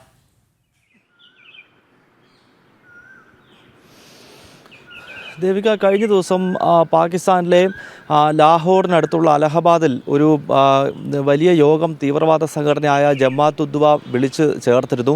ആ യോഗത്തിലാണ് പഹൽഗാം ഭീകരാക്രമണത്തിൻ്റെ പ്രധാന സൂത്രധാരനെന്ന് ഭാരതം വിശേഷിപ്പിക്കുന്ന സൈഫുള്ള കസൂരി ഉൾപ്പെടെയുള്ള ഭീകരരാണ് ഈ യോഗത്തിൽ പങ്കെടുത്ത് ഭീകരന്മാരെ അഭിസംബോധന ചെയ്തത്. ഈ ഘട്ടത്തിലാണ് സൈഫുള്ള കസൂരി ഒരു കാര്യം സൂചിപ്പിച്ചത്. ബംഗ്ലാദേശിൽ കഴിഞ്ഞ വർഷം നടന്ന വലിയ ആഭ്യന്തര സംഘർഷം നമുക്കറിയാം. അവിടുത്തെ പ്രധാനമന്ത്രിയായിരുന്ന ഷെയ്ഖ് ഹസീനയ്ക്ക് ഭാരതത്തിലേക്ക് അഭയാർത്ഥിയായി പോലും എത്തേണ്ട രീതിയിലുള്ളൊരു കലാപമായിരുന്നു. നിരവധി ഹിന്ദു ക്ഷേത്രങ്ങൾ തകർക്കുകയും ഹിന്ദുക്കൾക്ക് നേരെ അതിക്രമം നടത്തുകയും ഒക്കെ ചെയ്തു. മുസ്ലിം ഇതര സ്ഥാപനങ്ങൾക്ക് നേരെയും വ്യക്തികൾക്ക് നേരെയും എല്ലാം കലാപകാരികൾ അഴിഞ്ഞാടുന്നത് ജമാഅത്തെ ഇസ്ലാമിയുടെ നേതൃത്വത്തിലാണ് അന്നവിടെയും കലാപം നടന്നത്. ഇപ്പോൾ ജമാഅത്ത് ഉദ് ദാവ പറയുന്നത് ഈ കലാപത്തിന് പിന്നിൽ തങ്ങൾക്ക് പങ്കുണ്ട് എന്നുള്ളതാണ്. അപ്പോൾ സ്വാഭാവികമായും ജമാഅത്തെ ഇസ്ലാമിയുടെ ഈ ഭീകര ബന്ധം ഒരിക്കൽ കൂടി വെളിവാകുന്നതാണ് ഇപ്പോൾ ഈ സൈഫുള്ള കസൂരിയുടെ വെളിപ്പെടുത്തൽ എന്ന കാര്യത്തിൽ സംശയമില്ല. ജമാഅത്ത് ഉദ് ദാവ ഇതിൽ പറയുന്നൊരു കാര്യം 1971 ബംഗ്ലാദേശ് യുദ്ധത്തിനുള്ള തിരിച്ചടിയാണിത് എന്നുള്ളതാണ്. കാരണം 1971 ഭാരതത്തിൻ്റെ സൈന്യം ഇടപെടുന്നതോടുകൂടിയാണ് ബംഗ്ലാദേശ് യുദ്ധത്തിൽ ഈ ബംഗ്ലാദേശിലെ വിമോചന പോരാളികൾക്ക് വിജയമുണ്ടാകുന്നത്. ഷെയ്ഖ് മുജീബുർ റഹ്മാൻ്റെ നേതൃത്വത്തിൽ ആ കാലഘട്ടത്തിൽ നമുക്കറിയാം ഈ ഇപ്പോഴത്തെ പാകിസ്ഥാനിലെ പഞ്ചാബ് രാഷ്ട്രീയ നേതാക്കൾ ഈ ബംഗാളിനോട് ചേർന്നുള്ള പാകിസ്ഥാനിനോട് വലിയ വിവേചനം കാണിക്കുന്നു. അത് ഭാഷാടിസ്ഥാനത്തിലും മറ്റുമുള്ള വിവേചനം, സാമൂഹികമായ വിവേചനവുമുണ്ട് എന്നതിൻ്റെ പേരിലാണ് അന്ന് ഈ പാകിസ്ഥാനിലെ ഭരണ നേതൃത്വത്തിനെതിരെ ഈ ഷെയ്ഖ് മുജീബുർ റഹ്മാൻ്റെ നേതൃത്വത്തിൽ വലിയ പോരാട്ടം നടന്നത്. അതൊരു സായുധ പോരാട്ടമായിരുന്നു. അതിന് പിന്നീട് ഭാരതത്തിൻ്റെ സൈന്യം ഉൾപ്പെടെ പിന്തുണ നൽകിയതോടുകൂടിയാണ് ബംഗ്ലാദേശ് എന്ന് പറയുന്ന പുതിയ രാഷ്ട്രം 1971 രൂപപ്പെടുന്നത്. അതിനുള്ള തിരിച്ചടിയാണ് ഇപ്പോൾ ഷെയ്ഖ് ഹസീനയ്ക്ക് നേരെ നടത്തിയ കലാപം എന്നാണ് ഈ കൊടും ഭീകരനായിട്ടുള്ള സൈഫുള്ള ഖാലിദ് ഈ ഭീകരവാദികളുടെ യോഗത്തിൽ പറയുന്നത്. എന്തായാലും ജമാഅത്തെ ഇസ്ലാമിയുടെയും മറ്റും നേതൃത്വത്തിൽ ഈ ബംഗ്ലാദേശിൽ ഷെയ്ഖ് ഹസീനയുടെ അവാമി ലീഗ് സർക്കാരിനെതിരെ നടത്തിയ കലാപത്തിന് അന്താരാഷ്ട്ര ഭീകര സംഘടനകളുടെ ബന്ധമുണ്ട് എന്നത് നേരത്തെ തന്നെ ഭാരതത്തിൻ്റെ രഹസ്യാന്വേഷണ വിഭാഗങ്ങൾ ഉൾപ്പെടെ വിശദീകരിച്ചതാണ്. അതിൽ ചൈനയ്ക്ക് പങ്കുണ്ടെന്നും പാകിസ്ഥാനിലെ തീവ്ര ഇസ്ലാമിക സംഘടനകൾക്ക് പങ്കുണ്ടെന്നും നേരത്തെ തന്നെ ഭാരതം ചൂണ്ടിക്കാണിച്ചിരുന്നു. ഇപ്പോൾ അത് ശരിവെക്കുന്നതാണ് ഈ ജമാഅത്ത് ഉദ് ദാവയുടെ ഭീകരൻ്റെ ഇപ്പോഴത്തെ വെളിപ്പെടുത്തൽ. ദേവിക. ശരി ഗൗതം. ഇനി കോഴിക്കോട്ടേക്ക് പോകുമ്പോൾ കോഴിക്കോട് സരോവരത്തെ തണ്ണീർത്തടം നികത്തിയ സ്വകാര്യ സ്ഥാപനങ്ങൾക്ക് കോർപ്പറേഷന്റെ പിന്തുണ. വിവരാവകാശ രേഖ ജനം ടിവിക്ക് ലഭിച്ചു. കോടതി ഉത്തരവ് ലഭിച്ചില്ല എന്ന കോർപ്പറേഷന്റെ വാദമാണ് ഇതോടെ പൊളിയുന്നത്. കോടതി അലക്ഷ്യ ലംഘനമാണ് കോർപ്പറേഷൻ നടത്തുന്നത് എന്നാണ് വിലയിരുത്തൽ. ദിസ്ന സുരേഷ് കൂടുതൽ വിവരങ്ങളുമായി ചേരുകയാണ്. ദിസ്ന, ഇതുമായി ബന്ധപ്പെട്ടുള്ള കൂടുതൽ വിശദാംശങ്ങൾ എന്തൊക്കെയാണ്? തീർച്ചയായും ദേവിക, നിരവധി തവണ ജനം TV തന്നെ വാർത്ത നൽകിയതാണ് ഈ തണ്ണീർത്തടം നികത്തലുമായി ബന്ധപ്പെട്ട അവിടെ പ്രവർത്തിക്കുന്ന സ്വകാര്യ ഓഡിറ്റോറിയം ഒക്കെയായി ബന്ധപ്പെട്ട വാർത്ത നമ്മൾ നൽകിയതാണ്. നമുക്കറിയാം കോടതിയുടെ ഉത്തരവുണ്ടായിരുന്നു, അവിടെ അത്തരത്തിൽ പ്രവർത്തനാനുമതി ഇല്ല എന്നൊരു ഉത്തരവ് കോടതി ഇറക്കിയതാണ്. പക്ഷേ ഈ കോടതിയുടെ ഉത്തരവ് ലംഘിച്ചുകൊണ്ടാണ് അവിടെ വിവിധ തരത്തിലുള്ള ഈ ട്രേഡ് സെന്ററിൽ വിവിധ തരത്തിലുള്ള പരിപാടികൾ നടക്കുന്നത് എന്നതാണ്. പ്രത്യേകിച്ച് സംസ്ഥാന സർക്കാരിന്റെ ഉൾപ്പെടെയുള്ള വിവിധ പരിപാടികൾ തന്നെയാണ് ആ സെന്ററുമായി ബന്ധപ്പെട്ട് നടക്കുന്നത്. വിവിധ പ്രക്ഷോഭങ്ങളും പ്രതിഷേധങ്ങളും ഒക്കെ തന്നെയും ഉണ്ടായിട്ടും യാതൊരു തരത്തിലുള്ള നടപടിയും ഉണ്ടായിട്ടില്ല എന്നത് തന്നെയാണ്. കഴിഞ്ഞ ദിവസം മഴ വന്നപ്പോൾ അവിടെ ഈ തണ്ണീർത്തടം നികത്തിയ ആ പ്രദേശത്തൊക്കെ തന്നെയും വലിയ രീതിയിലുള്ള ജനങ്ങൾ വലിയ ദുരിതം അനുഭവിക്കുന്നതൊക്കെ തന്നെയും നമ്മൾ വാർത്ത ചെയ്തിരുന്നു. എന്തായാലും വിവരാവകാശ നിയമപ്രകാരം ജനം TVക്ക് ലഭിച്ച മറുപടി എന്ന് പറയുന്നത് കോടതിയുടെ ഉത്തരവ് ഇത്തരത്തിൽ കോർപ്പറേഷന് ലഭ്യമായിട്ടുണ്ടോ എന്ന ചോദ്യത്തിന് ഉണ്ട് എന്ന വിവരാവകാശ രേഖ തന്നെയാണ് ഇപ്പോൾ പുറത്തു വന്നിട്ടുള്ളത്. എന്തായാലും കോഴിക്കോട് മേയർ ബീന ഫിലിപ്പ് ഉൾപ്പെടെയുള്ള ആളുകൾ ഇതുമായി ബന്ധപ്പെട്ട് പറയുന്നത് അത്തരത്തിലൊരു പ്രവർത്തനം അവിടെ നടക്കുന്നുണ്ടെങ്കിൽ അതിന് തടയിടണം എന്നൊരു കാര്യം മാധ്യമങ്ങളിലൂടെ ഒക്കെ തന്നെ പറയുമ്പോൾ പ്രത്യക്ഷത്തിൽ അത്തരത്തിലൊരു പ്രതികരണം നടത്തുമ്പോഴും പരോക്ഷമായി പിന്തുണ നൽകുന്ന ഒരു രീതിയാണ് നമുക്ക് കാണാൻ കഴിയുന്നത്. നമുക്കറിയാം ഈ മിഠായി തെരുവിലെ 2017 തീപിടുത്തം, അതിനുശേഷം കോഴിക്കോട് പുതിയ ബസ് സ്റ്റാൻഡിൽ ഉണ്ടായ തീപിടുത്തത്തിലൊക്കെ തന്നെയും ഇത്തരത്തിൽ അനധികൃതമായി ലൈസൻസ് ഇല്ലാതെ നിരവധി കെട്ടിടങ്ങൾ പ്രവർത്തിക്കുന്നു എന്ന് വ്യക്തമായതാണ്. പ്രധാനമായും എടുത്തു പറയേണ്ടത് ഈ ഓഡിറ്റിംഗ് ഒന്നും കൃത്യമായി നടക്കുന്നില്ല എന്നത് മേയർ തന്നെ സ്ഥിരീകരിച്ച ഒരു സ്ഥിതി ഉണ്ടായിട്ടുണ്ട്. അതുപോലെ തന്നെ ഈ കോർപ്പറേഷനുമായി ബന്ധപ്പെട്ട് കെട്ടിട നമ്പർ വിവാദമൊക്കെ തന്നെയും നമ്മൾ കണ്ടതാണ്. അത്തരത്തിൽ നിരവധി ആരോപണങ്ങളാണ് കോഴിക്കോട് കോർപ്പറേഷനെതിരെ ഉയർന്നു വന്നിട്ടുള്ളത്. ഇപ്പോഴിതാ ഈ സെന്ററുമായി ബന്ധപ്പെട്ട് പല തവണയായി ഇത്തരത്തിലുള്ള ആരോപണങ്ങൾ വരുന്നു. ആ ആരോപണങ്ങളെ ഒക്കെ തന്നെയും സ്ഥിതി വെക്കുന്ന വിവരാവകാശ രേഖ ജനം TVക്ക് ലഭ്യമായിരിക്കുന്നു. അപ്പോൾ ഒരു തരത്തിൽ പറയുകയാണെങ്കിൽ ഒരു കോടതി അലക്ഷ്യം തന്നെയാണ് ഈ കോർപ്പറേഷൻ നടത്തുന്നത് എന്ന് തന്നെ നമുക്ക് എടുത്തു പറയാൻ കഴിയും. അവിടെ പരിപാടി നടത്തുമ്പോൾ വിവിധ വേദികളിലായി അല്ലെങ്കിൽ ജനകീയ കൂട്ടായ്മ രൂപീകരിക്കപ്പെട്ട പ്രതിഷേധങ്ങൾ ഉണ്ടാവുന്നു എന്ന് തന്നെയാണ്. ഇത്തരത്തിൽ കോടതി അവിടെ പരിപാടികളോ മറ്റ് സംഭവങ്ങളോ ഒന്നും തന്നെ നടത്തരുത് എന്ന ഉത്തരവ് പുറപ്പെടുവിച്ചിട്ടും കോടതിയെ മറികടന്നുകൊണ്ടാണ് ഇത്തരത്തിൽ ഈ ട്രേഡ് സെന്ററുമായി ബന്ധപ്പെട്ട പരിപാടികൾ നടക്കുന്നത് എന്ന രേഖ തന്നെയാണ് ജനം TVക്ക് ലഭ്യമായിട്ടുള്ളത്. ദേവിക. ശരി ദിസ്ന, മറ്റൊരു റിപ്പോർട്ട് കൂടി പരിശോധിക്കേണ്ടതുണ്ട്. ദിസ്ന തുടരുക. ഇപ്പോൾ കുട്ടികളെ തട്ടിക്കൊണ്ടുപോകുന്ന കേസുകളിൽ സംസ്ഥാനത്ത് ആശങ്ക സൃഷ്ടിക്കുകയാണ്. ക്രൈം റെക്കോർഡ്സ് ബ്യൂറോയുടെ കണക്ക് പ്രകാരം 5 വർഷത്തിനിടെ 1034 കേസുകളാണ് ഇപ്പോൾ റിപ്പോർട്ട് ചെയ്തിരിക്കുന്നത്. ഈ വർഷം മാർച്ച് വരെ മാത്രം 50 കേസുകളും രേഖപ്പെടുത്തിയിട്ടുണ്ട്. ദിസ്ന, ഈ കണക്കുകൾ ആശങ്കപ്പെടുത്തിയിട്ടുണ്ട്. കാരണം സംസ്ഥാനത്തെ കുട്ടികളെ തട്ടിക്കൊണ്ടുപോകുന്ന കണക്കിൽ വലിയ വർധന ഉണ്ടായിരിക്കുന്നു. പക്ഷേ ഇതുമായി ബന്ധപ്പെട്ട് സർക്കാർ നടപടികൾ എന്തൊക്കെയാണ്, അല്ലെങ്കിൽ ഇത്തരം സംഭവങ്ങൾ ഉണ്ടാകാതിരിക്കാനുള്ള എന്ത് നീക്കമാണ് സർക്കാർ നടത്തിയിട്ടുള്ളത്? തീർച്ചയായും ദേവിക സൂചിപ്പിച്ചതുപോലെ തന്നെ കഴിഞ്ഞ ദിവസമാണ് ഈ കോഴിക്കോട് ജില്ലയിൽ 2 കുട്ടികളെ പട്ടാപ്പകൽ അവർ കളിച്ചുകൊണ്ടിരിക്കുന്ന സമയത്ത് ചാക്കിൽ കെട്ടി നാടോടി സ്ത്രീകൾ ഉൾപ്പെടെയുള്ള ഒരു സംഘം കുട്ടികളെ കടത്തിക്കൊണ്ടു പോകുന്ന ഒരു വാർത്ത ഒക്കെ തന്നെയും നമ്മളെ വലിയ രീതിയിൽ ഭീതി ജനിപ്പിച്ചതാണ്. അത്തരത്തിൽ കണക്കുകൾ പരിശോധിക്കുകയാണെങ്കിൽ 2020 195 കുട്ടികളെയും 2021 257, 22 279, 23 191, 2024 112 എന്നിങ്ങനെയാണ് കഴിഞ്ഞ കൊല്ലം കേസുകൾ രജിസ്റ്റർ ചെയ്തത് എന്നൊരു എണ്ണമാണ് നമുക്കിപ്പോൾ ലഭ്യമായിട്ടുള്ളത്. കഴിഞ്ഞ ദിവസമാണ് ഈ കോഴിക്കോട് 7 വയസ്സുകാരനെ തട്ടിക്കൊണ്ടു പോകുവാനുള്ള ഒരു ശ്രമം നടന്നത്. ആ കുട്ടിയുടെ ഒരു ഇടപെടൽ, പ്രത്യേകിച്ച് അവിടെ ഡ്യൂട്ടിയിലുണ്ടായിരുന്ന പോലീസുകാരനെ ആ കുട്ടി പെട്ടെന്ന് പോയി വിളിക്കുകയും പിന്നീട് ആളുകൾ ഓടിക്കൂടുകയും ചെയ്തതുകൊണ്ട് മാത്രമാണ് ആ ഒരു സംഘത്തെ പിടികൂടാൻ കഴിഞ്ഞത്. ഇത്തരത്തിൽ നിരവധി കേസുകൾ പെരുകുമ്പോഴും ഇവയൊന്നും തന്നെ ഇല്ലാതാക്കുവാൻ യാതൊരു തരത്തിലുള്ള നടപടിയും ഉണ്ടാകുന്നില്ല എന്ന ഞെട്ടിക്കുന്ന കണക്കുകൾ തന്നെയാണ് ഈ ക്രൈം റെക്കോർഡ്സ് ബ്യൂറോ ഇപ്പോൾ പുറത്തുവിട്ടിട്ടുള്ളത്. ദേവിക, നമുക്കറിയാം സ്കൂളൊക്കെ തുറക്കാനായി. അപ്പോൾ വിദ്യാർത്ഥികളെ സംബന്ധിച്ച്, പ്രത്യേകിച്ച് അവരുടെ മാതാപിതാക്കളെ സംബന്ധിച്ച് ഈ കണക്കുകളൊക്കെ തന്നെയും വലിയ രീതിയിൽ ഭീതി വളർത്തുന്നതാണ്. ഇത്തരം കേസുകളിൽ പ്രധാനമായും പിടിയിലാവുന്നത് അന്യ സംസ്ഥാന തൊഴിലാളികൾ എന്നുള്ളതാണ്. നമുക്കറിയാം, സമാനമായി പറയുകയാണെങ്കിൽ ഈ കഴിഞ്ഞ വർഷത്തെ ഒക്കെ തന്നെയും പോക്സോ കേസുകളുടെ എണ്ണം പരിശോധിക്കുകയാണെങ്കിൽ അതിലൊക്കെ തന്നെയും ഇരയായവർ ഒന്നും തന്നെ കേരളത്തിലുള്ളവരല്ല. അവരൊക്കെ തന്നെയും പുറമേ നിന്ന് ഇവിടെ വന്ന് താമസിക്കുന്ന ആളുകളാണ്. അപ്പൊ അത്തരത്തിൽ ഈ അന്യസംസ്ഥാന തൊഴിലാളികൾ താമസിക്കുന്ന ഇടങ്ങൾ യാതൊരു തരത്തിലുള്ള രേഖകളും ഒന്നും ഇല്ലാത്തതാണെന്നൊരു സ്ഥിരീകരണവും കൂടി ഈ കേസുകളിൽ ഉൾപ്പെടെ വരുന്നു എന്നുള്ളതാണ് ദേവിക. ചില സ്ഥലങ്ങളിൽ അവർ വരുന്നു, ചില രേഖകൾ കാണിക്കുന്നു എന്നല്ലാതെ കൃത്യമായ രേഖകളോ ഇത്ര അന്യസംസ്ഥാന തൊഴിലാളികൾ ഇവിടെ താമസമാകുന്നു എന്നതിനെ സംബന്ധിച്ചിടത്തോളം യാതൊരു കണക്കുകളും ഇല്ല എന്നൊരു കാര്യവും ഇപ്പോൾ നിലവിൽ പുറത്തു വരികയാണ്. എന്തായാലും കേരളത്തിൽ വർദ്ധിച്ചു വരികയാണ് ഇത്തരത്തിൽ കുട്ടികൾക്കെതിരെയുള്ള കേസ്. പ്രത്യേകിച്ച് ഇത്തരത്തിൽ ഈ തട്ടിക്കൊണ്ടുപോകൽ കേസുകളൊക്കെ തന്നെയും വലിയ രീതിയിൽ രജിസ്റ്റർ ചെയ്യുന്ന സാഹചര്യമാണുള്ളത്. ഇതിനൊക്കെ എതിരെ എന്ത് മുൻകരുതലുകളാണ് പോലീസ് എടുത്തത് എന്നത് സംബന്ധിച്ച് ആ ഒരു ചോദ്യം ഇപ്പോൾ നിലവിൽ ഉയർന്നു നിൽക്കുകയാണ് ദേവിക. ശരി ദിഷ്ണ, എന്തായാലും ആശങ്കപ്പെടുത്തുന്ന കണക്കുകളാണ് ഈ ഒരു ഘട്ടത്തിൽ പുറത്തേക്ക് വരുന്നത്. കുട്ടികളെ തട്ടിക്കൊണ്ടു പോകുന്ന കണക്കുകൾ വർദ്ധിക്കുകയാണ്. ഇതുമായി ബന്ധപ്പെട്ട് സർക്കാരിന്റെ ഭാഗത്തു നിന്ന് വേണ്ട നടപടികളൊന്നും ഉണ്ടാകുന്നില്ല എന്നൊരു വിമർശനവും കൂടി ഒരു ഘട്ടത്തിൽ ഉയർന്നു കേൾക്കുന്നുണ്ട്.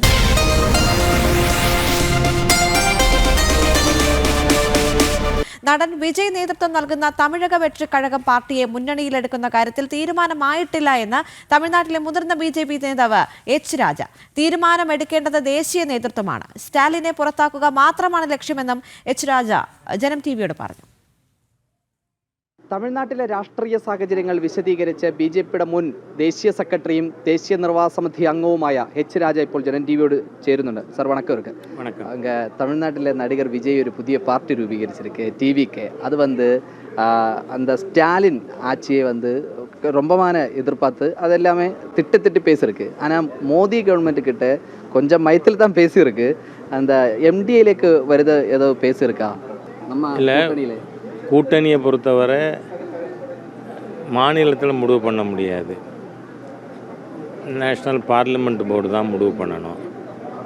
அவங்க ஒரு டிசிஷன் எடுக்கிறதுக்கு முன்னாடி நான் எதுவும் சொல்கிறதுக்கு இல்லை. ஆனால் ஒரு விஷயம் உறுதி, தமிழகத்தில் இப்பொழுது இருக்கின்ற திராவிட முன்னேற்ற கழக ஆட்சி தூக்கி எறியப்பட வேண்டும். ஏனென்றால் நீங்கள் இதுக்கு முன்னாடி இந்தியாவிலேயே நார்கட்டிக்ஸ் அதிகமாக புழங்கின மாநிலம் பஞ்சாப், இன்றைக்கி தமிழ்நாடு. அடுத்த தலைமுறையை சீரழித்து கொண்டிருக்கின்ற ஒரு மக்கள் விரோத ஆட்சி திமுக. ஆகவே திமுக தூக்கி எறியப்பட வேண்டும் என்பதில் இப்போ மக்களுக்கே ஒரு ஒத்த கருத்து வந்திருக்கு. இந்த லோக்கல் பாடி எலெக்ஷன் வர போகிற அது எப்படி தமிழ்நாட்டில் BJP எதிர்பார்க்குறேன்? இன்னும் லோக்கல் பாடி எலெக்ஷன் அறிவிக்கலை இல்லை. ஆனால் ஸ்பெஷல் ஆஃபீஸர் போட்டு நடத்தின்னு இருக்காங்க. Elections R yet to be announced. Next time Tamil Nadu ஆட்சி BJP அண்ட் NDA ஆட்சி. ஏன்னா ஒரு மாதத்துக்கு முன்னாடி இருந்த சூழ்நிலை வேறு. ஆனால் இப்போ NDA விஸ்தரிக்கப்பட்ட பிறகு மக்கள் மத்தியில் இந்த ஆட்சியை தூக்கி எறிய முடியுங்கிற நம்பிக்கை வந்திருக்கு. அதனால் இந்த முறை தமிழ்நாட்டில் ദേശീയ ജനനായക കൂട്ടണി താൻ വെற்றி പെടും. കേരളത്തിൻ്റെ രാഷ്ട്രീയം പോലെ തന്നെയാണ് തമിഴ്നാട്ടിൻ്റെ രാഷ്ട്രീയം എന്ന് പറയുന്നത്. എന്തായാലും BJP നേതൃത്വം നൽകുന്ന NDA സഖ്യം തന്നെ തമിഴ്നാട്ടിലും അധികാരത്തിൽ വരും എന്ന് തന്നെയാണ് ഇപ്പോൾ മുൻ ദേശീയ സെക്രട്ടറി കൂടിയായ എച്ച് രാജ നമ്മളോട് വിശദീകരിച്ചിരിക്കുന്നത്. തിരുവനന്തപുരത്ത് നിന്നും ക്യാമറമാൻ അനീഷ് കാട്ടാക്കടയ്ക്കൊപ്പം അഖിൽ പാലോട്ടുമഠം, ജനം, തിരുവനന്തപുരം. ജനം TV 10ാം വയസ്സിലേക്ക് കടക്കുമ്പോൾ കൈമനത്തെ പുതിയ സ്റ്റുഡിയോയിലേക്ക് മാറിക്കൊണ്ടേയിരിക്കുകയാണ്. അതുമായി ബന്ധപ്പെട്ട് ചില സാങ്കേതിക തടസ്സങ്ങൾ നേരിടേണ്ടി വന്നതിൽ ക്ഷമ ചോദിക്കുന്നു പ്രേക്ഷകരോട്.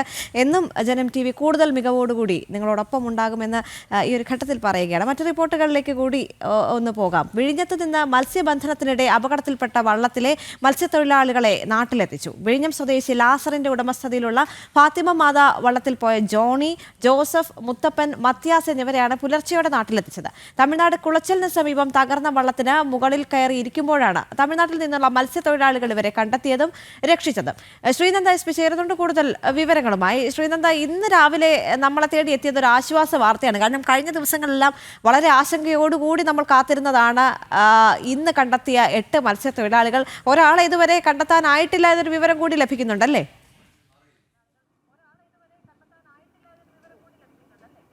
തീർച്ചയായിട്ടും ദേവിക, കഴിഞ്ഞ വ്യാഴാഴ്ചയായിരുന്നു വിഴിഞ്ഞത്ത് നിന്നും മത്സ്യത്തൊഴിലാളികൾ മത്സ്യബന്ധനത്തിനായി പുറംകടലിലേക്ക് പോയത്.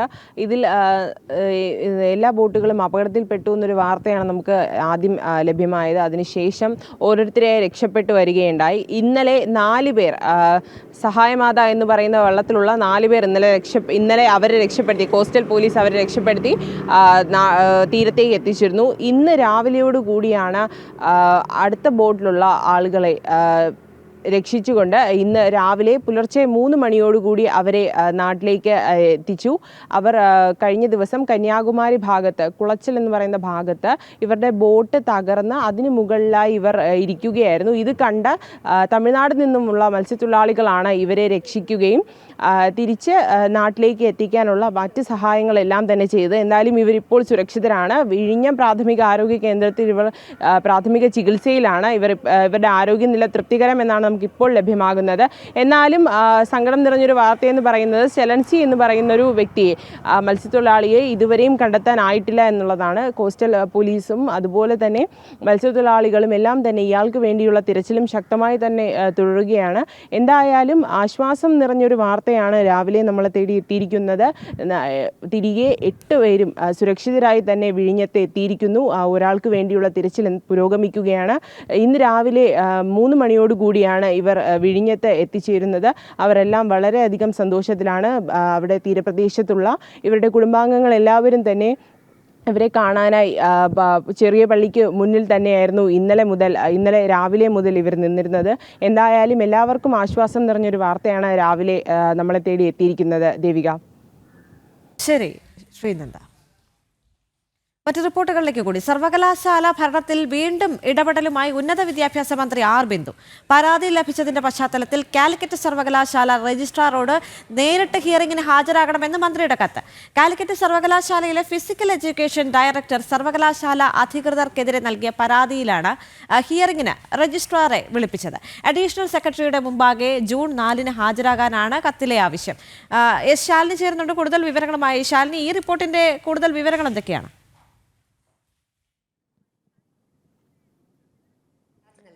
ദേവിക, സാങ്കേതിക സർവകലാശാലയിലെ രജിസ്ട്രാറോടക്കം കഴിഞ്ഞ ദിവസങ്ങളിൽ അഡീഷണൽ സെക്രട്ടറിയുടെ മുൻപാകെ ഹാജരാകണം, ചില പരാതികൾ ഉന്നത വിദ്യാഭ്യാസ മന്ത്രിക്ക് ലഭിച്ചതിൻ്റെ അടിസ്ഥാനത്തിൽ എന്നുള്ള വിവാദങ്ങളും അതിൻ്റെ തുടർന്നുള്ള ചർച്ചകളും ഒക്കെ തുടരുന്നതിനിടയിലും അതൊരു വലിയ വിവാദമായ സാഹചര്യത്തിന് പിന്നാലെയാണ് ഇത്തരത്തിൽ കാലിക്കറ്റ് സർവകലാശാലയിൽ മന്ത്രി തന്നെ നേരിട്ട് ചില ഇടപെടൽ നടത്തിയിട്ടുള്ളത്. അത് ഫിസിക്കൽ എഡ്യൂക്കേഷൻ ഡയറക്ടർ ഉന്നത വിദ്യാഭ്യാസ മന്ത്രിക്ക് നൽകിയ പരാതിയുടെ അടിസ്ഥാനത്തിലാണ് ഇത്തരത്തിലൊരു നടപടിയും ഇടപെടലും ഇപ്പോൾ മന്ത്രിയുടെ ഭാഗത്തു നിന്നുണ്ടാകുന്നത്. കാലിക്കറ്റ് സർവകലാശാല രജിസ്ട്രാറോട് നേരിട്ട് ഹാജരാകണമെന്നുള്ളതാണ്. അതും അഡീഷണൽ സെക്രട്ടറിയുടെ അടുത്ത് ജൂൺ 4 എത്തി ഹിയറിംഗിന് ഹാജരാകണമെന്നുള്ളതാണ് ഉന്നത വിദ്യാഭ്യാസ മന്ത്രിയുടെ നിർദ്ദേശാനുസരണം ഉന്നത വിദ്യാഭ്യാസ മന്ത്രിയുടെ ഓഫീസിൽ നിന്ന് രജിസ്ട്രാർക്ക് സർവകലാശാലയ്ക്ക് എത്തിയിട്ടുള്ള കത്തിൽ പറയുന്നത്. നിലവിൽ ചട്ടപ്രകാരം ഉന്നത വിദ്യാഭ്യാസ മന്ത്രിയുടെ അടുക്കലേക്കോ അഡീഷണൽ സെക്രട്ടറിയുടെ അടുക്കലേക്കോ രജിസ്ട്രാർ പോകേണ്ട ചട്ടങ്ങളില്ല. നിലവിൽ എന്തെങ്കിലും അത്തരത്തിലൊരു പരാതി ലഭിക്കുകയാണെങ്കിൽ ആ പരാതി പിന്നീട് പരിശോധിക്കുക ചാൻസലർ കൂടിയായ ഗവർണറാണ്. ഗവർണറുടെ മുൻപാകെ ആയിരിക്കും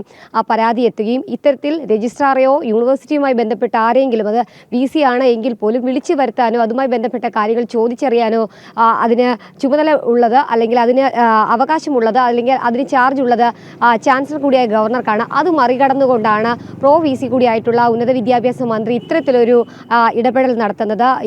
ഇത്തരത്തിലുള്ള അവകാശങ്ങൾ നേടിയെടുക്കാനും ഒപ്പം തന്നെ അധികാരം സ്ഥാപിക്കാനുമുള്ള സർവകലാശാല ഭേദഗതി ബില്ലടക്കം കഴിഞ്ഞ നിയമസഭാ സമ്മേളനത്തിൽ പാസാക്കി ഗവർണറുടെ മുൻപാകെ നൽകി ഈ ദിവസങ്ങളും മാസങ്ങളും കഴിഞ്ഞതിനൊരു അംഗീകാരം ലഭിക്കാതെ അല്ലെങ്കിൽ നിയമമായി മാറുന്നതിന് മുൻപ് തന്നെയാണ് മന്ത്രി ഇത്തരത്തിലൊരു ഇടപെടൽ ഇപ്പോൾ കാലിക്കറ്റ് സർവകലാശാലയിൽ നടത്തിയിട്ടുള്ളത്. മുഖ്യമന്ത്രിക്കും ഒപ്പം തന്നെ ഉന്നത വിദ്യാഭ്യാസ മന്ത്രിക്കും സംസ്ഥാനത്തെ സർവകലാശാലകളിൽ നേരിട്ട് അധികാരം ലഭിക്കണം എന്നുള്ള രീതിയിലുള്ളൊരു ബില്ലാണ് എത്തിയിട്ടുള്ളത്. ആ ബില്ല് നിയമമാകുന്നതിന് മുൻപാണ് ഇത്തരത്തിൽ ഒരു നടപടി മന്ത്രി തന്നെ എടുത്തിരിക്കുന്നത്. ഏറ്റവും എടുത്തു പറയേണ്ടത് ഇത്തരത്തിലൊരു തെളിവെടുപ്പോ ഹിയറിങ്ങോ ഒന്നും നടത്താനുള്ള അവകാശം പോലും മന്ത്രിക്ക് ഇല്ല എന്നുള്ളതാണ്. അതിൽ അഡീഷണൽ സെക്രട്ടറിയേക്കാൾ ഉയർന്ന പദവിയിലുള്ളൊരു വ്യക്തിയാണ് ഒരു സർവകലാശാല രജിസ്ട്രാർ. അത് റാങ്ക് കൊണ്ടും ശമ്പളം കൊണ്ടും ഒക്കെ ഒരു ഉയർന്ന പദവിയിലിരിക്കുന്ന ഒരു വ്യക്തിയാണ്. ആ വ്യക്തിയാണ് സ്ഥാനം കൊണ്ട് താഴെയുള്ള അഡീഷണൽ സെക്രട്ടറിയുടെ മുൻപാകെ എത്തി ഹിയറിങ്ങിന് ഹാജരാകാനും ഒപ്പം തന്നെ ആ പരാതിയുടെ വിവരങ്ങൾ പറയാനും ഒക്കെ എത്തുന്നത് എന്നുള്ളതാണ് ഏറ്റവും ശ്രദ്ധേയമായിട്ടുള്ള കാര്യം. എന്തായാലും ഇക്കാര്യത്തിൽ വലിയ രീതിയിലുള്ള വിമർശനങ്ങൾ ഉണ്ടാകുന്നുണ്ട്. പ്രത്യേകിച്ച് ഇതിപ്പോൾ ആദ്യമായിട്ടല്ല മന്ത്രിയുടെ ഓഫീസും മന്ത്രിയും ഇത്തരത്തിലൊരു ഇടപെടൽ നടത്തുന്നത് എന്നുള്ളതാണ്. സാങ്കേതിക സർവകലാശാലയിൽ സമാനമായൊരു സംഭവം ഉണ്ടാകുന്നു, മന്ത്രിയുടെ അരികിലേക്ക് പരാതി എത്തുന്നു. ആ പരാതിയിലും സമാനമായ രീതിയിൽ ഹിയറിംഗ് നടത്താൻ അഡീഷണൽ സെക്രട്ടറിയെ മന്ത്രി ചുമതലപ്പെടുത്തുന്നു. അതും ഒരു രജിസ്ട്രാറോട് തന്നെയാണ്, സാങ്കേതിക സർവകലാശാല രജിസ്ട്രാറോട് തന്നെയാണ് നേരിട്ട് ഹാജരാകാനെന്ന് ആവശ്യപ്പെട്ടത്. ആ വിവാദം കെട്ടടങ്ങും മുൻപാണ് ഇപ്പോൾ കാലിക്കറ്റ് സർവകലാശാലയിൽ ലഭ്യമായിട്ടുള്ള പരാതിയിൽ, ഫിസിക്കൽ എഡ്യൂക്കേഷൻ ഡയറക്ടറുടെ ഭാഗത്തു നിന്ന് ലഭ്യമായ പരാതിയിൽ ആ സർവകലാശാലയുടെ ചുമതലയുള്ള രജിസ്ട്രാറോട് തന്നേക്കാൾ ചുമതല കുറഞ്ഞ് ചാർജ് കുറഞ്ഞൊരു വ്യക്തിയുടെ മുൻപിൽ ഹാജരായി വിശദാംശങ്ങൾ നൽകാനും ആ ചോദ്യം ചെയ്യലിലടക്കം ഹാജരാകാനും മന്ത്രിയുടെ ഓഫീസ് ഇടപെടൽ നടത്തിയിട്ടുള്ളത്. എന്തായാലും വിവാദമാവുകയാണ് കാലിക്കറ്റ് സർവകലാശാലയിലെയും മന്ത്രിയുടെ ഇടപെടൽ. ദേവിക. ശാലിനി, അതോടൊപ്പം തന്നെ അധികാര പരിധിക്ക് അപ്പുറത്തേക്ക് നിന്ന് ഇത്തരത്തിലൊരു ഇടപെടൽ നടത്തിയതിൽ മന്ത്രി ഏത് തരത്തിലുള്ള ന്യായീകരണമാണ് പറയുന്നത്? മന്ത്രിയുടെ പ്രതികരണം ലഭിച്ചിട്ടുണ്ടോ ഇതുവരെ?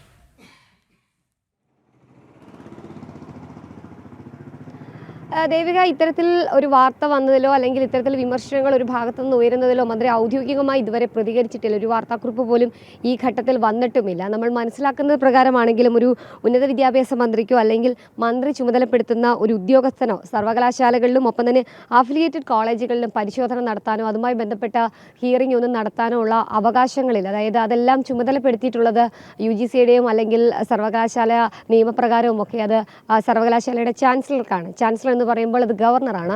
നിലവിൽ അത് മറികടക്കാനുള്ള ശ്രമങ്ങൾ അല്ലെങ്കിൽ ആ ഒരു ചുമതലയൊക്കെ തങ്ങളുടെ പക്കലാക്കിയെടുക്കാനുള്ള ശ്രമങ്ങളുടെ ഭാഗമായിട്ടൊക്കെയാണ് സർവകലാശാല ഭേദഗതി ബില്ല് സർക്കാർ കൊണ്ടുവന്നത്. ഉന്നത വിദ്യാഭ്യാസ പദ്ധതി തന്നെ നിയമസഭയിൽ അവതരിപ്പിക്കുകയും ചെയ്തിരുന്നു. പക്ഷേ അത് അവതരിപ്പിച്ച എന്തായാലും മന്ത്രിയുടെ അധികാര പരിധിക്ക് അപ്പുറത്ത് നിന്നുകൊണ്ടൊരു ഇടപെടലാണ് ഇപ്പോൾ നടത്തിയിരിക്കുന്നത്. ഈ കാര്യത്തിൽ മന്ത്രിക്ക് കൃത്യമായ ന്യായീകരണം പോലും ഇതുവരെ ഉണ്ടായിട്ടില്ല എന്നതും ശ്രദ്ധേയമായിട്ടുള്ള കാര്യം.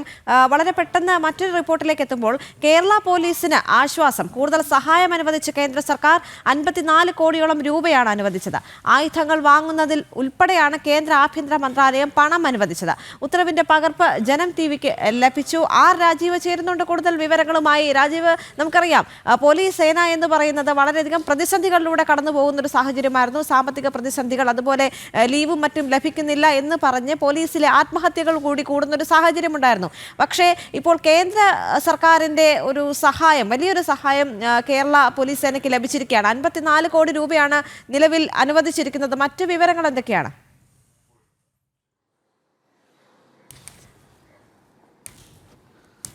ദേവിക സൂചിപ്പിച്ചതുപോലെ തന്നെ രൂക്ഷമായ സാമ്പത്തിക പ്രതിസന്ധിയിലൂടെ സംസ്ഥാനം കടന്നു പോകുമ്പോൾ അതിൻ്റെ ഒരു പ്രത്യാഘാതം സംസ്ഥാന പോലീസും അനുഭവിച്ചുകൊണ്ടിരിക്കുകയായിരുന്നു. സംസ്ഥാന പോലീസ് മേധാവി നിരവധി തവണ പണം ആവശ്യപ്പെട്ടുകൊണ്ട് കത്ത് നൽകിയിട്ടുണ്ടെങ്കിലും അതിന് യാതൊരു തരത്തിലുള്ള പ്രയോജനവും ഉണ്ടായിട്ടില്ല. പ്രധാനമായും ഈ പോലീസിനെ ആധുനികവൽക്കരിക്കുന്നതിനുള്ള സഹായം തേടിയായിരുന്നു സംസ്ഥാന പോലീസ് മേധാവി സർക്കാരിനെ സമീപിച്ചിരുന്നത്. അതിൽ തന്നെ ഏറ്റവും പ്രധാനപ്പെട്ട ആവശ്യം പോലീസ് സ്റ്റേഷനുകളിലേക്ക് വാഹനങ്ങൾ വാങ്ങണമെന്നായിരുന്നു. നിലവിൽ കാലപ്പഴക്കം ചെന്ന വാഹനങ്ങളാണ് പോലീസ് സ്റ്റേഷനുകളിൽ കൂടുതലായി ഉപയോഗിക്കുന്നത്. SHOമാർ മുതൽ DYSPമാർ വരെ കാലപ്പഴക്കം ചെന്ന വാഹനങ്ങൾ ഉപയോഗിക്കേണ്ട ഒരു ഗതികേടിലാണ് സംസ്ഥാന പോലീസ്. മാത്രമല്ല ഈ പോലീസ് വാഹനങ്ങൾക്ക് ഇന്ധനം നിറയ്ക്കാനുള്ള പണം പോലും സംസ്ഥാന സർക്കാർ നൽകാതിരുന്നത് വലിയ രീതിയിലുള്ള വാർത്തയായിരുന്നു. ജനം TVയാണ് ഇതുമായി ബന്ധപ്പെട്ട തെളിവുകൾ പുറത്തുവിട്ടത്. ഇതിനെ തുടർന്ന് തമിഴ്നാട്ടിൽ ഉൾപ്പെടെ പോലീസ് വാഹനങ്ങൾ കുടുങ്ങിക്കിടക്കുന്ന സാഹചര്യം പോലും ഉണ്ടായി. ഈ രീതിയിൽ ഗുരുതരമായ പ്രതിസന്ധിയിലൂടെ സംസ്ഥാന പോലീസ് കടന്നുപോയിക്കൊണ്ടിരിക്കുന്നതിനിടെയാണ് കേന്ദ്ര സർക്കാരിൻ്റെ ഭാഗത്തു നിന്നും ഒരു കൃത്യമായ സഹായം, ഇടപെടലൊക്കെ പോലീസിന് ലഭിക്കുന്നത്. അത് പോലീസിന് വലിയ ആശ്വാസമാണ് എന്ന് പറയാതിരിക്കാൻ കഴിയില്ല. പ്രത്യേകിച്ചും ഈ ഘട്ടത്തിൽ ആദ്യമായി സംസ്ഥാന പോലീസിന് 34 കോടി രൂപ വാഹനങ്ങൾ വാങ്ങുന്നതിനായി നേരത്തെ കേന്ദ്ര സർക്കാർ അനുവദിച്ചിരുന്നു. കേന്ദ്ര ആഭ്യന്തര മന്ത്രാലയമാണ് ഈ തുക അനുവദിച്ചത്. 142ഓളം വാഹനങ്ങൾ വാങ്ങുന്നതിനായിരുന്നു പോലീസിന് പണം അനുവദിച്ചത്. ഇതിനുശേഷമാണ് പോലീസിന് ആയുധങ്ങൾ ഉൾപ്പെടെ വാങ്ങുന്നതിനും കൂടുതൽ പണം അനുവദിച്ചുകൊണ്ട് കേന്ദ്ര സർക്കാർ ഉത്തരവ് പുറത്തിറക്കിയിരിക്കുന്നത്. ഇതുമായി ബന്ധപ്പെട്ട നിർദ്ദേശം സംസ്ഥാന ആഭ്യന്തര വകുപ്പിനും ലഭിച്ചു കഴിഞ്ഞിരിക്കുന്നു. 54 കോടിയോളം രൂപയാണ് നിലവിലിപ്പോൾ കേന്ദ്ര സർക്കാർ സംസ്ഥാന പോലീസിന് അനുവദിച്ചിരിക്കുന്നത്. ഇതിൽ തന്നെ ആയുധങ്ങൾ വാങ്ങുന്നതിനും മാത്രമായി 7,15,00,000 രൂപ അനുവദിച്ചിരിക്കുന്നു. പോലീസിന്റെ ആധുനികവൽക്കരണത്തിനായി 9,10,00,000 രൂപയാണ് അനുവദിച്ചിരിക്കുന്നത്. ഇത്തരത്തിൽ കേരള പോലീസിനായി കേന്ദ്ര സർക്കാരിൻ്റെ വലിയ ആശ്വാസം തന്നെയാണ് ലഭിച്ചിരിക്കുന്നത് എന്ന് ഈ ഘട്ടത്തിൽ പറയാതിരിക്കാൻ കഴിയില്ല. പ്രത്യേകിച്ചും സംസ്ഥാന സർക്കാരിൻ്റെ ഭാഗത്തുനിന്ന് യാതൊരു തരത്തിലുള്ള ഇടപെടലുകളും ഉണ്ടാകാതിരിക്കുമ്പോഴാണ് കേന്ദ്ര ആഭ്യന്തര മന്ത്രാലയം സംസ്ഥാന പോലീസിന്റെ ആധുനികവൽക്കരണത്തിനായി ഈ രീതിയിൽ തുക മാറ്റിവെച്ചിരിക്കുന്നത്. നേരത്തെ തന്നെ സംസ്ഥാനത്തെ പോലീസ് ഉപയോഗിക്കുന്നത് കാലപ്പഴക്കം ചെന്ന ആയുധങ്ങളാണ്. ഈ ആയുധങ്ങൾ മാറ്റി വാങ്ങണമെന്നാവശ്യപ്പെട്ടുകൊണ്ട് സംസ്ഥാന പോലീസ് മേധാവി നിരവധി തവണയാണ് സംസ്ഥാന സർക്കാരിന് കത്ത് നൽകിയത്. എന്നാൽ ധനവകുപ്പ് സംസ്ഥാന പോലീസ് മേധാവി ആവശ്യപ്പെടുന്ന പണം നൽകുന്നതിൽ നിന്നും വിട്ടുനിൽക്കുകയായിരുന്നു. സംസ്ഥാനത്തെ രൂക്ഷമായ സാമ്പത്തിക പ്രതിസന്ധി ചൂണ്ടിക്കാണിച്ചുകൊണ്ടായിരുന്നു പണം നൽകാതിരുന്നത്. ഇതിനെ തുടർന്ന് ധനവകുപ്പും അതുപോലെ തന്നെ സംസ്ഥാന പോലീസും തമ്മിൽ വലിയ രീതിയിലുള്ള പ്രശ്നങ്ങൾക്കും ഇത് കാരണമായിരുന്നു. ഏതായാലും ഇപ്പോൾ സംസ്ഥാന പോലീസിന് കേന്ദ്ര ആഭ്യന്തര മന്ത്രാലയം 54 കോടിയോളം രൂപ അനുവദിച്ചിരിക്കുന്നു. അതിൽ തന്നെ ഏറ്റവും ആധുനികമായ ആയുധങ്ങൾ വാങ്ങുന്നതിനുൾപ്പെടെയാണ് പണം അനുവദിച്ചിരിക്കുന്നത്. പോലീസിനെ ആധുനികവൽക്കരിക്കുക എന്ന ലക്ഷ്യത്തോടു കൂടിയാണ് പണം അനുവദിച്ചിരിക്കുന്നത്. മാത്രമല്ല ഈ മാവോയിസ്റ്റ് സാന്നിധ്യം സംസ്ഥാനത്തെ വനമേഖലകളിൽ വർദ്ധിച്ചു വരുന്നു എന്ന് നേരത്തെ കേന്ദ്ര ഇന്റലിജൻസ് റിപ്പോർട്ട് നൽകിയിരുന്നു. ഇതുമായി ബന്ധപ്പെട്ട് 9,60,00,000 രൂപയും അനുവദിച്ചിട്ടുണ്ട്. നേരത്തെ ഈ മാവോയിസ്റ്റ് വേട്ടയ്ക്കെന്ന പേരിലാണ് സംസ്ഥാന സർക്കാർ ഹെലികോപ്റ്റർ വാടകയ്ക്കെടുത്തത്. പിന്നീട് അത് മുഖ്യമന്ത്രി ഉൾപ്പെടെയുള്ളവരായിരുന്നു ഈ ഹെലികോപ്റ്റർ ഉപയോഗിച്ചിരുന്നത്. ഇപ്പോൾ അത് വ്യാപകമായി ഹെലികോപ്റ്റർ ഉപയോഗിക്കുകയും ചെയ്തില്ല. കാരണം വലിയ കടബാധ്യത ഇതുമായി ബന്ധപ്പെട്ട് സർക്കാർ വരുത്തി വെച്ചിട്ടുണ്ട്. വലിയ കുടിശ്ശികയാണ് ഇപ്പോൾ ഈ ഹെലികോപ്റ്റർ വാടകയ്ക്ക് നൽകിയ കമ്പനിക്ക് സംസ്ഥാന സർക്കാർ വരുത്തിയിരിക്കുന്നത്. അതുകൊണ്ട് തന്നെ ഇപ്പോൾ ഹെലികോപ്റ്റർ വ്യാപകമായി ഉപയോഗിക്കുന്നില്ല. മാവോയിസ്റ്റ് വേട്ടയ്ക്കെന്ന പേരിലാണ് നിലവിൽ ഈ ഹെലികോപ്റ്റർ വാടകയ്ക്കെടുത്തത്. അതിനുള്ള പണവും കേന്ദ്ര സർക്കാരാണ് നൽകുന്നതെന്ന് ഈ ഉത്തരവിലൂടെ വ്യക്തമാണ്. 9,60,00,000 രൂപയാണ് ഈ മാവോയിസ്റ്റ് സാന്നിധ്യമുള്ള ജില്ലകളിലെ പോലീസ് സേനയുടെ ആധുനികവൽക്കരണത്തിന് വേണ്ടി നൽകിയിരിക്കുന്നത്. എന്നാൽ അവിടെ നമുക്കറിയാം തണ്ടർബോൾട്ട് ഉൾപ്പെടെയുള്ളവയ്ക്ക് മതിയായ ആയുധങ്ങൾ ലഭ്യമാകുന്നില്ല, മതിയായ പരിശീലനം ലഭിക്കുന്നില്ല എന്ന തരത്തിലുള്ള പരാതികൾ നേരത്തെ സേനയിൽ തന്നെ ഉയർന്നു വന്നിരുന്നു. ഏതായാലും ഇപ്പോൾ സംസ്ഥാന പോലീസിനെ ആധുനികവൽക്കരിക്കുന്നതിന് വേണ്ടി അവർക്ക് പുതിയ ആയുധങ്ങൾ വാങ്ങുന്നതിന് വേണ്ടി കേന്ദ്ര സർക്കാർ വീണ്ടും പണം അനുവദിച്ചിരിക്കുന്നു. നേരത്തെ പുതിയ വാഹനങ്ങൾ വാങ്ങുന്നതിന് വേണ്ടി 34 കോടി രൂപ അനുവദിച്ചതിന് പുറമെയാണ് വീണ്ടും 54 കോടിയോളം രൂപ അനുവദിച്ചിരിക്കുന്നത്. ദേവിക. ശരി. ശക്തമായ മഴയിൽ ദുരിതത്തിലായി പാലക്കാട്ടെ നെൽ കർഷകർ. ഒന്നാം വിള ഞാറ്റടി ഒരുക്കുന്നതിന് മഴയുടെ അളവ് കൂടിയാൽ ബുദ്ധിമുട്ടുണ്ട് ആകും എന്ന് കർഷകർ പറയുന്നുണ്ട്. രണ്ടാം വിള നെല്ല് സംഭരിച്ചതിന്റെ തുക ജില്ലയിലെ ബഹുഭൂരിപക്ഷം കർഷകർക്കും ഇതുവരെയും ലഭിച്ചിട്ടില്ല. അതിനിടെയാണ് മഴ കൂടി ബുദ്ധിമുട്ട് സൃഷ്ടിക്കുന്നത്. വിവരങ്ങളുമായി അരുൺ ആലത്തൂർ ചേരുന്നുണ്ട്. അരുൺ, ഈ ഒരു ഘട്ടത്തിൽ കർഷകർക്ക് ബുദ്ധിമുട്ടുണ്ടാകുന്ന ഈ ഒരു സാഹചര്യത്തിൽ സർക്കാരിന്റെ സഹായം തന്നെയല്ലേ അവർക്ക് ഏക ഒരു ആശ്രയം എന്ന് പറയാൻ? അത് മാത്രവുമല്ല, എന്തായിരിക്കും ഇതിനുള്ള ഒരു പരിഹാരം?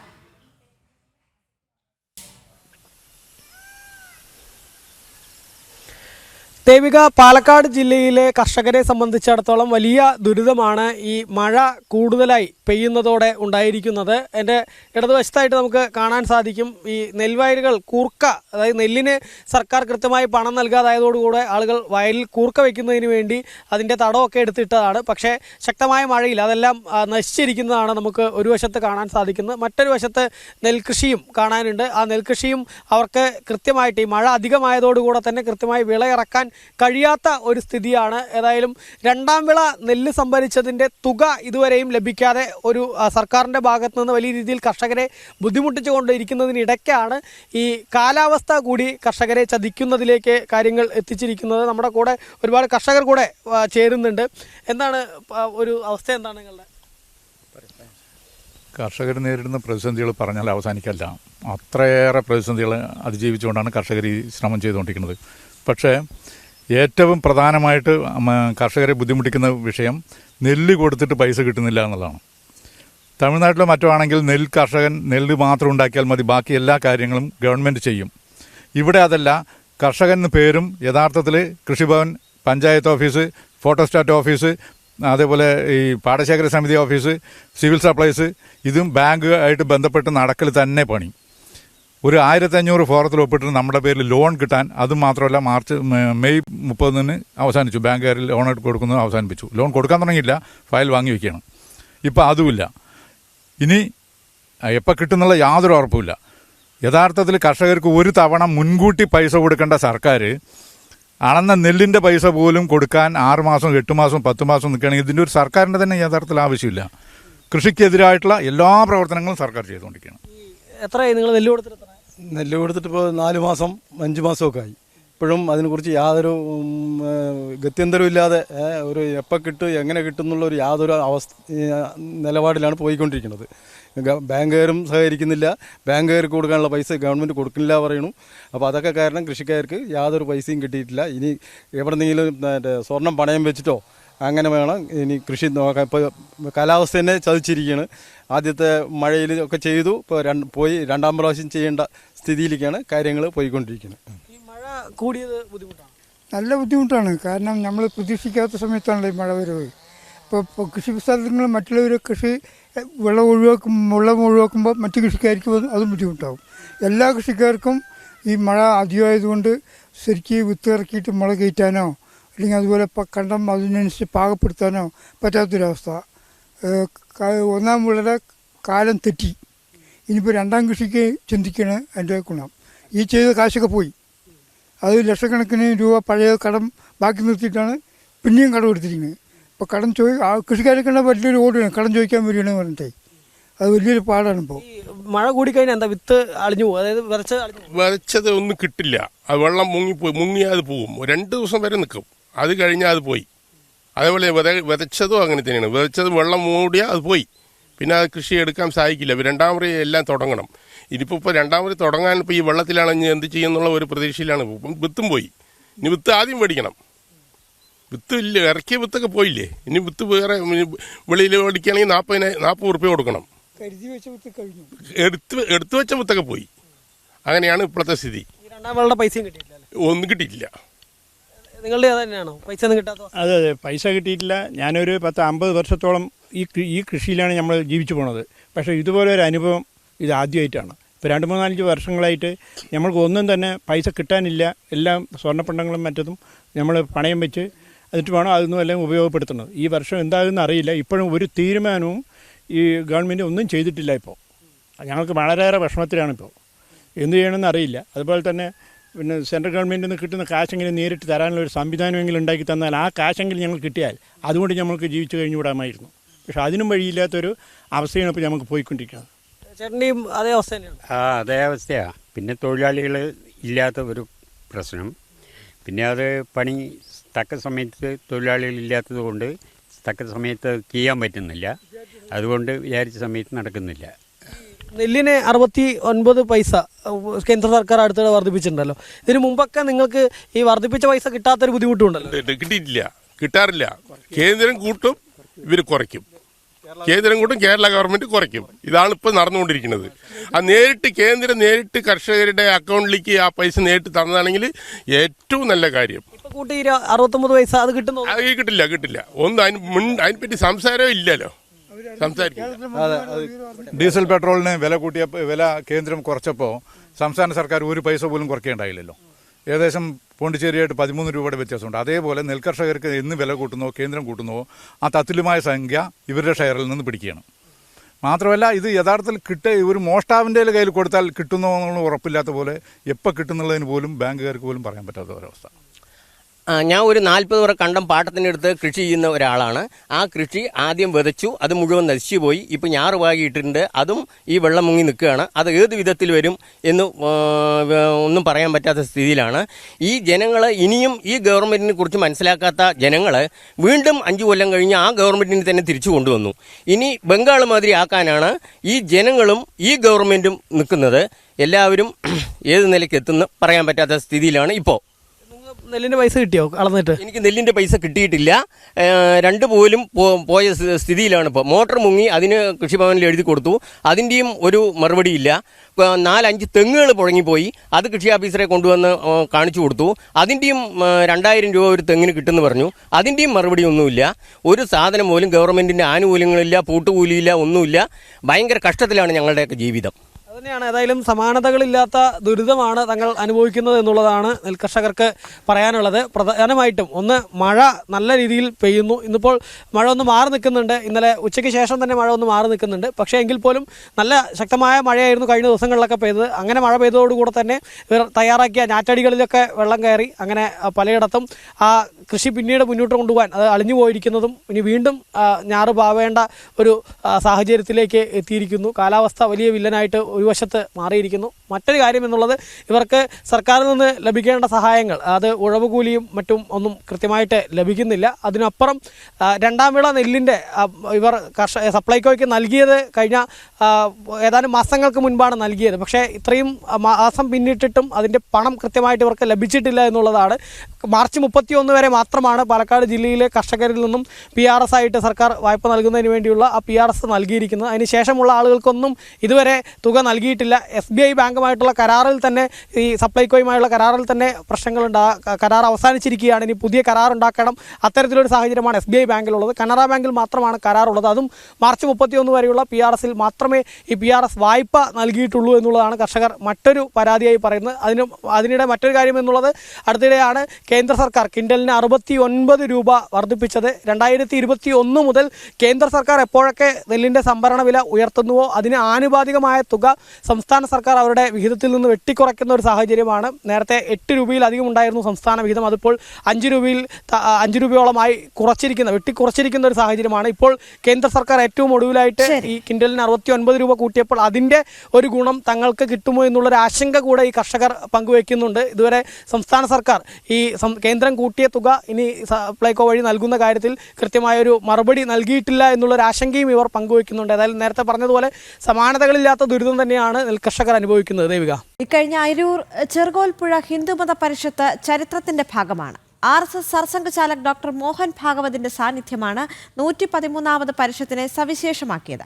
പരിഷത്ത് വേദിയിൽ സർസംഘ ചാലക് നടത്തിയ പ്രഭാഷണത്തിന്റെ പ്രസക്ത ഭാഗങ്ങൾ ഉൾക്കൊള്ളിച്ച ഏകതാ കുംഭം എന്ന പുസ്തകത്തിന്റെ പ്രകാശനം പത്തനംതിട്ട ചെറുകോൽപ്പുഴയിൽ നടന്നു. ഐക്യം, സനാതനധർമ്മ മൂല്യങ്ങൾ, ഭാരതീയ സംസ്കാരം എന്നിവയിലെല്ലാം ജ്ഞാനമരുളുന്നതായിരുന്നു ഹിന്ദുമത പരിഷത്ത് വേദിയിൽ സർസംഘ ചാലക് ഡോക്ടർ മോഹൻ ഭാഗവതിന്റെ വാക്കുകൾ. ഹൈന്ദവ സമൂഹത്തിനൊപ്പം മറ്റ് മതസമുദായങ്ങൾക്കും അദ്ദേഹത്തിന്റെ വാക്കുകൾ മാർഗദർശനമായി. ഹിന്ദു ഏകതാ സമ്മേളനത്തിൽ സർസംഘചാലക് നടത്തിയ പ്രഭാഷണത്തിന്റെ പ്രസക്ത ഭാഗങ്ങൾ ഇനി പുസ്തകരൂപത്തിൽ വായിക്കാം. ഏകതാ കുംഭം എന്ന പുസ്തകം ഹിന്ദു ഏകതാ സമ്മേളനത്തിന്റെ സംക്ഷിപ്ത പതിപ്പാണ്. RSS ദക്ഷിണ കേരള പ്രാന്ത പ്രചാരക് S. സുദർശൻ പുസ്തക പ്രകാശനം നിർവഹിച്ചു.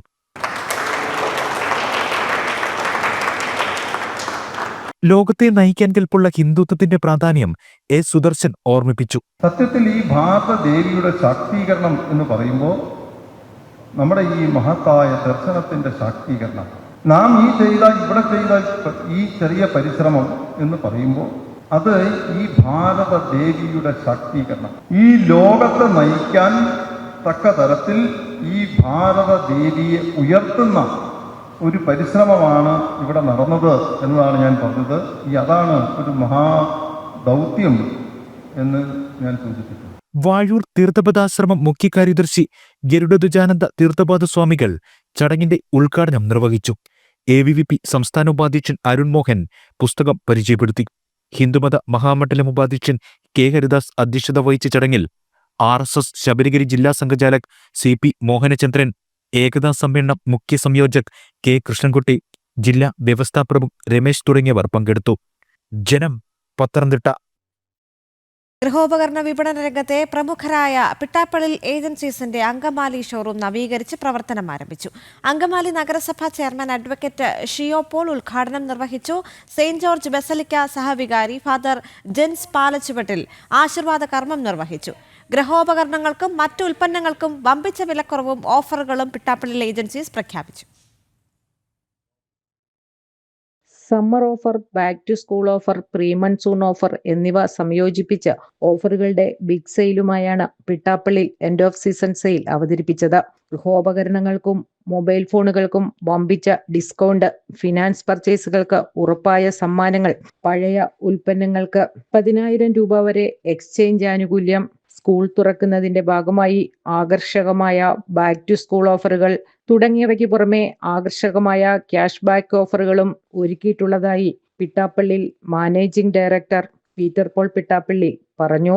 ഇതിനു പുറമെ ആകർഷകമായ ബൈ ആൻഡ് ഫ്ലൈ ഓഫറിലൂടെ ഭാഗ്യശാലികൾക്ക് യൂറോപ്പ് ടൂർ പാക്കേജ് സ്വന്തമാക്കാനുള്ള സുവർണാവസരവും പിട്ടാപ്പള്ളി ഒരുക്കിയിട്ടുണ്ട്. പിട്ടാപ്പള്ളി ഏജൻസീസിന്റെ അങ്കമാലിയിൽ ആലുവ റോഡിലുള്ള NH സൈഡിലുള്ള ബ്രാൻഡ് ഷോപ്പ്, പാൻസോണിക്കിന്റെ ബ്രാൻഡ് ഷോപ്പും കിച്ചൺ അപ്ലയൻസ് 2 ബിൽഡിംഗ് ഷോപ്പായിരുന്നു നവീകരിച്ച് വിപുലീകരിച്ച് വലിയൊരു മൾട്ടി ബ്രാൻഡ് ഷോറൂമാക്കി ഉദ്ഘാടനം ചെയ്ത ദിവസമാണ് ഇന്ന്. ഷോറൂമുകൾ പുതിയത് ആരംഭിക്കുന്നതോടൊപ്പം നിലവിലുള്ള ഷോറൂമുകളെ കാലാനുസൃതമായി മോഡിഫൈ ചെയ്ത് കസ്റ്റമറുടെ സൗകര്യത്തിനനുസരിച്ച് ഡിസ്പ്ലേയിലും പ്രോഡക്റ്റിലും എല്ലാം മാറ്റങ്ങൾ വരുത്തിയാണ് ഞങ്ങൾ ഓരോ ഷോറൂമുകളും നവീകരിച്ചുകൊണ്ടിരിക്കുന്നത്. അതിൻ്റെ ഭാഗമായിട്ടാണ് പിട്ടാപ്പിള്ളി ഏജൻസീസിൻ്റെ ഈ ഷോറൂം ഞങ്ങൾ ഇന്നിവിടെ ഉദ്ഘാടനം ചെയ്തത്. കഴിഞ്ഞ 36 വർഷമായി കേരളത്തിലെ 84 ഷോറൂമുകളിലായി പിട്ടാപ്പള്ളിയിൽ ഗ്രൂപ്പിന്റെ പ്രവർത്തനം വ്യാപിപ്പിച്ചിട്ടുണ്ട്. ഉൽപ്പന്നങ്ങൾക്ക് സ്പെഷ്യൽ പ്രൈസ്, കോംബോ ഓഫറുകൾ, ക്യാഷ് ബാക്ക്, ഫിനാൻസ് ഓഫറുകൾ, എക്സ്ചേഞ്ച് ഓഫറുകൾ, അധിക വാറന്റി സൗകര്യം എന്നിവയും കമ്പനി ഒരുക്കിയിട്ടുണ്ട്.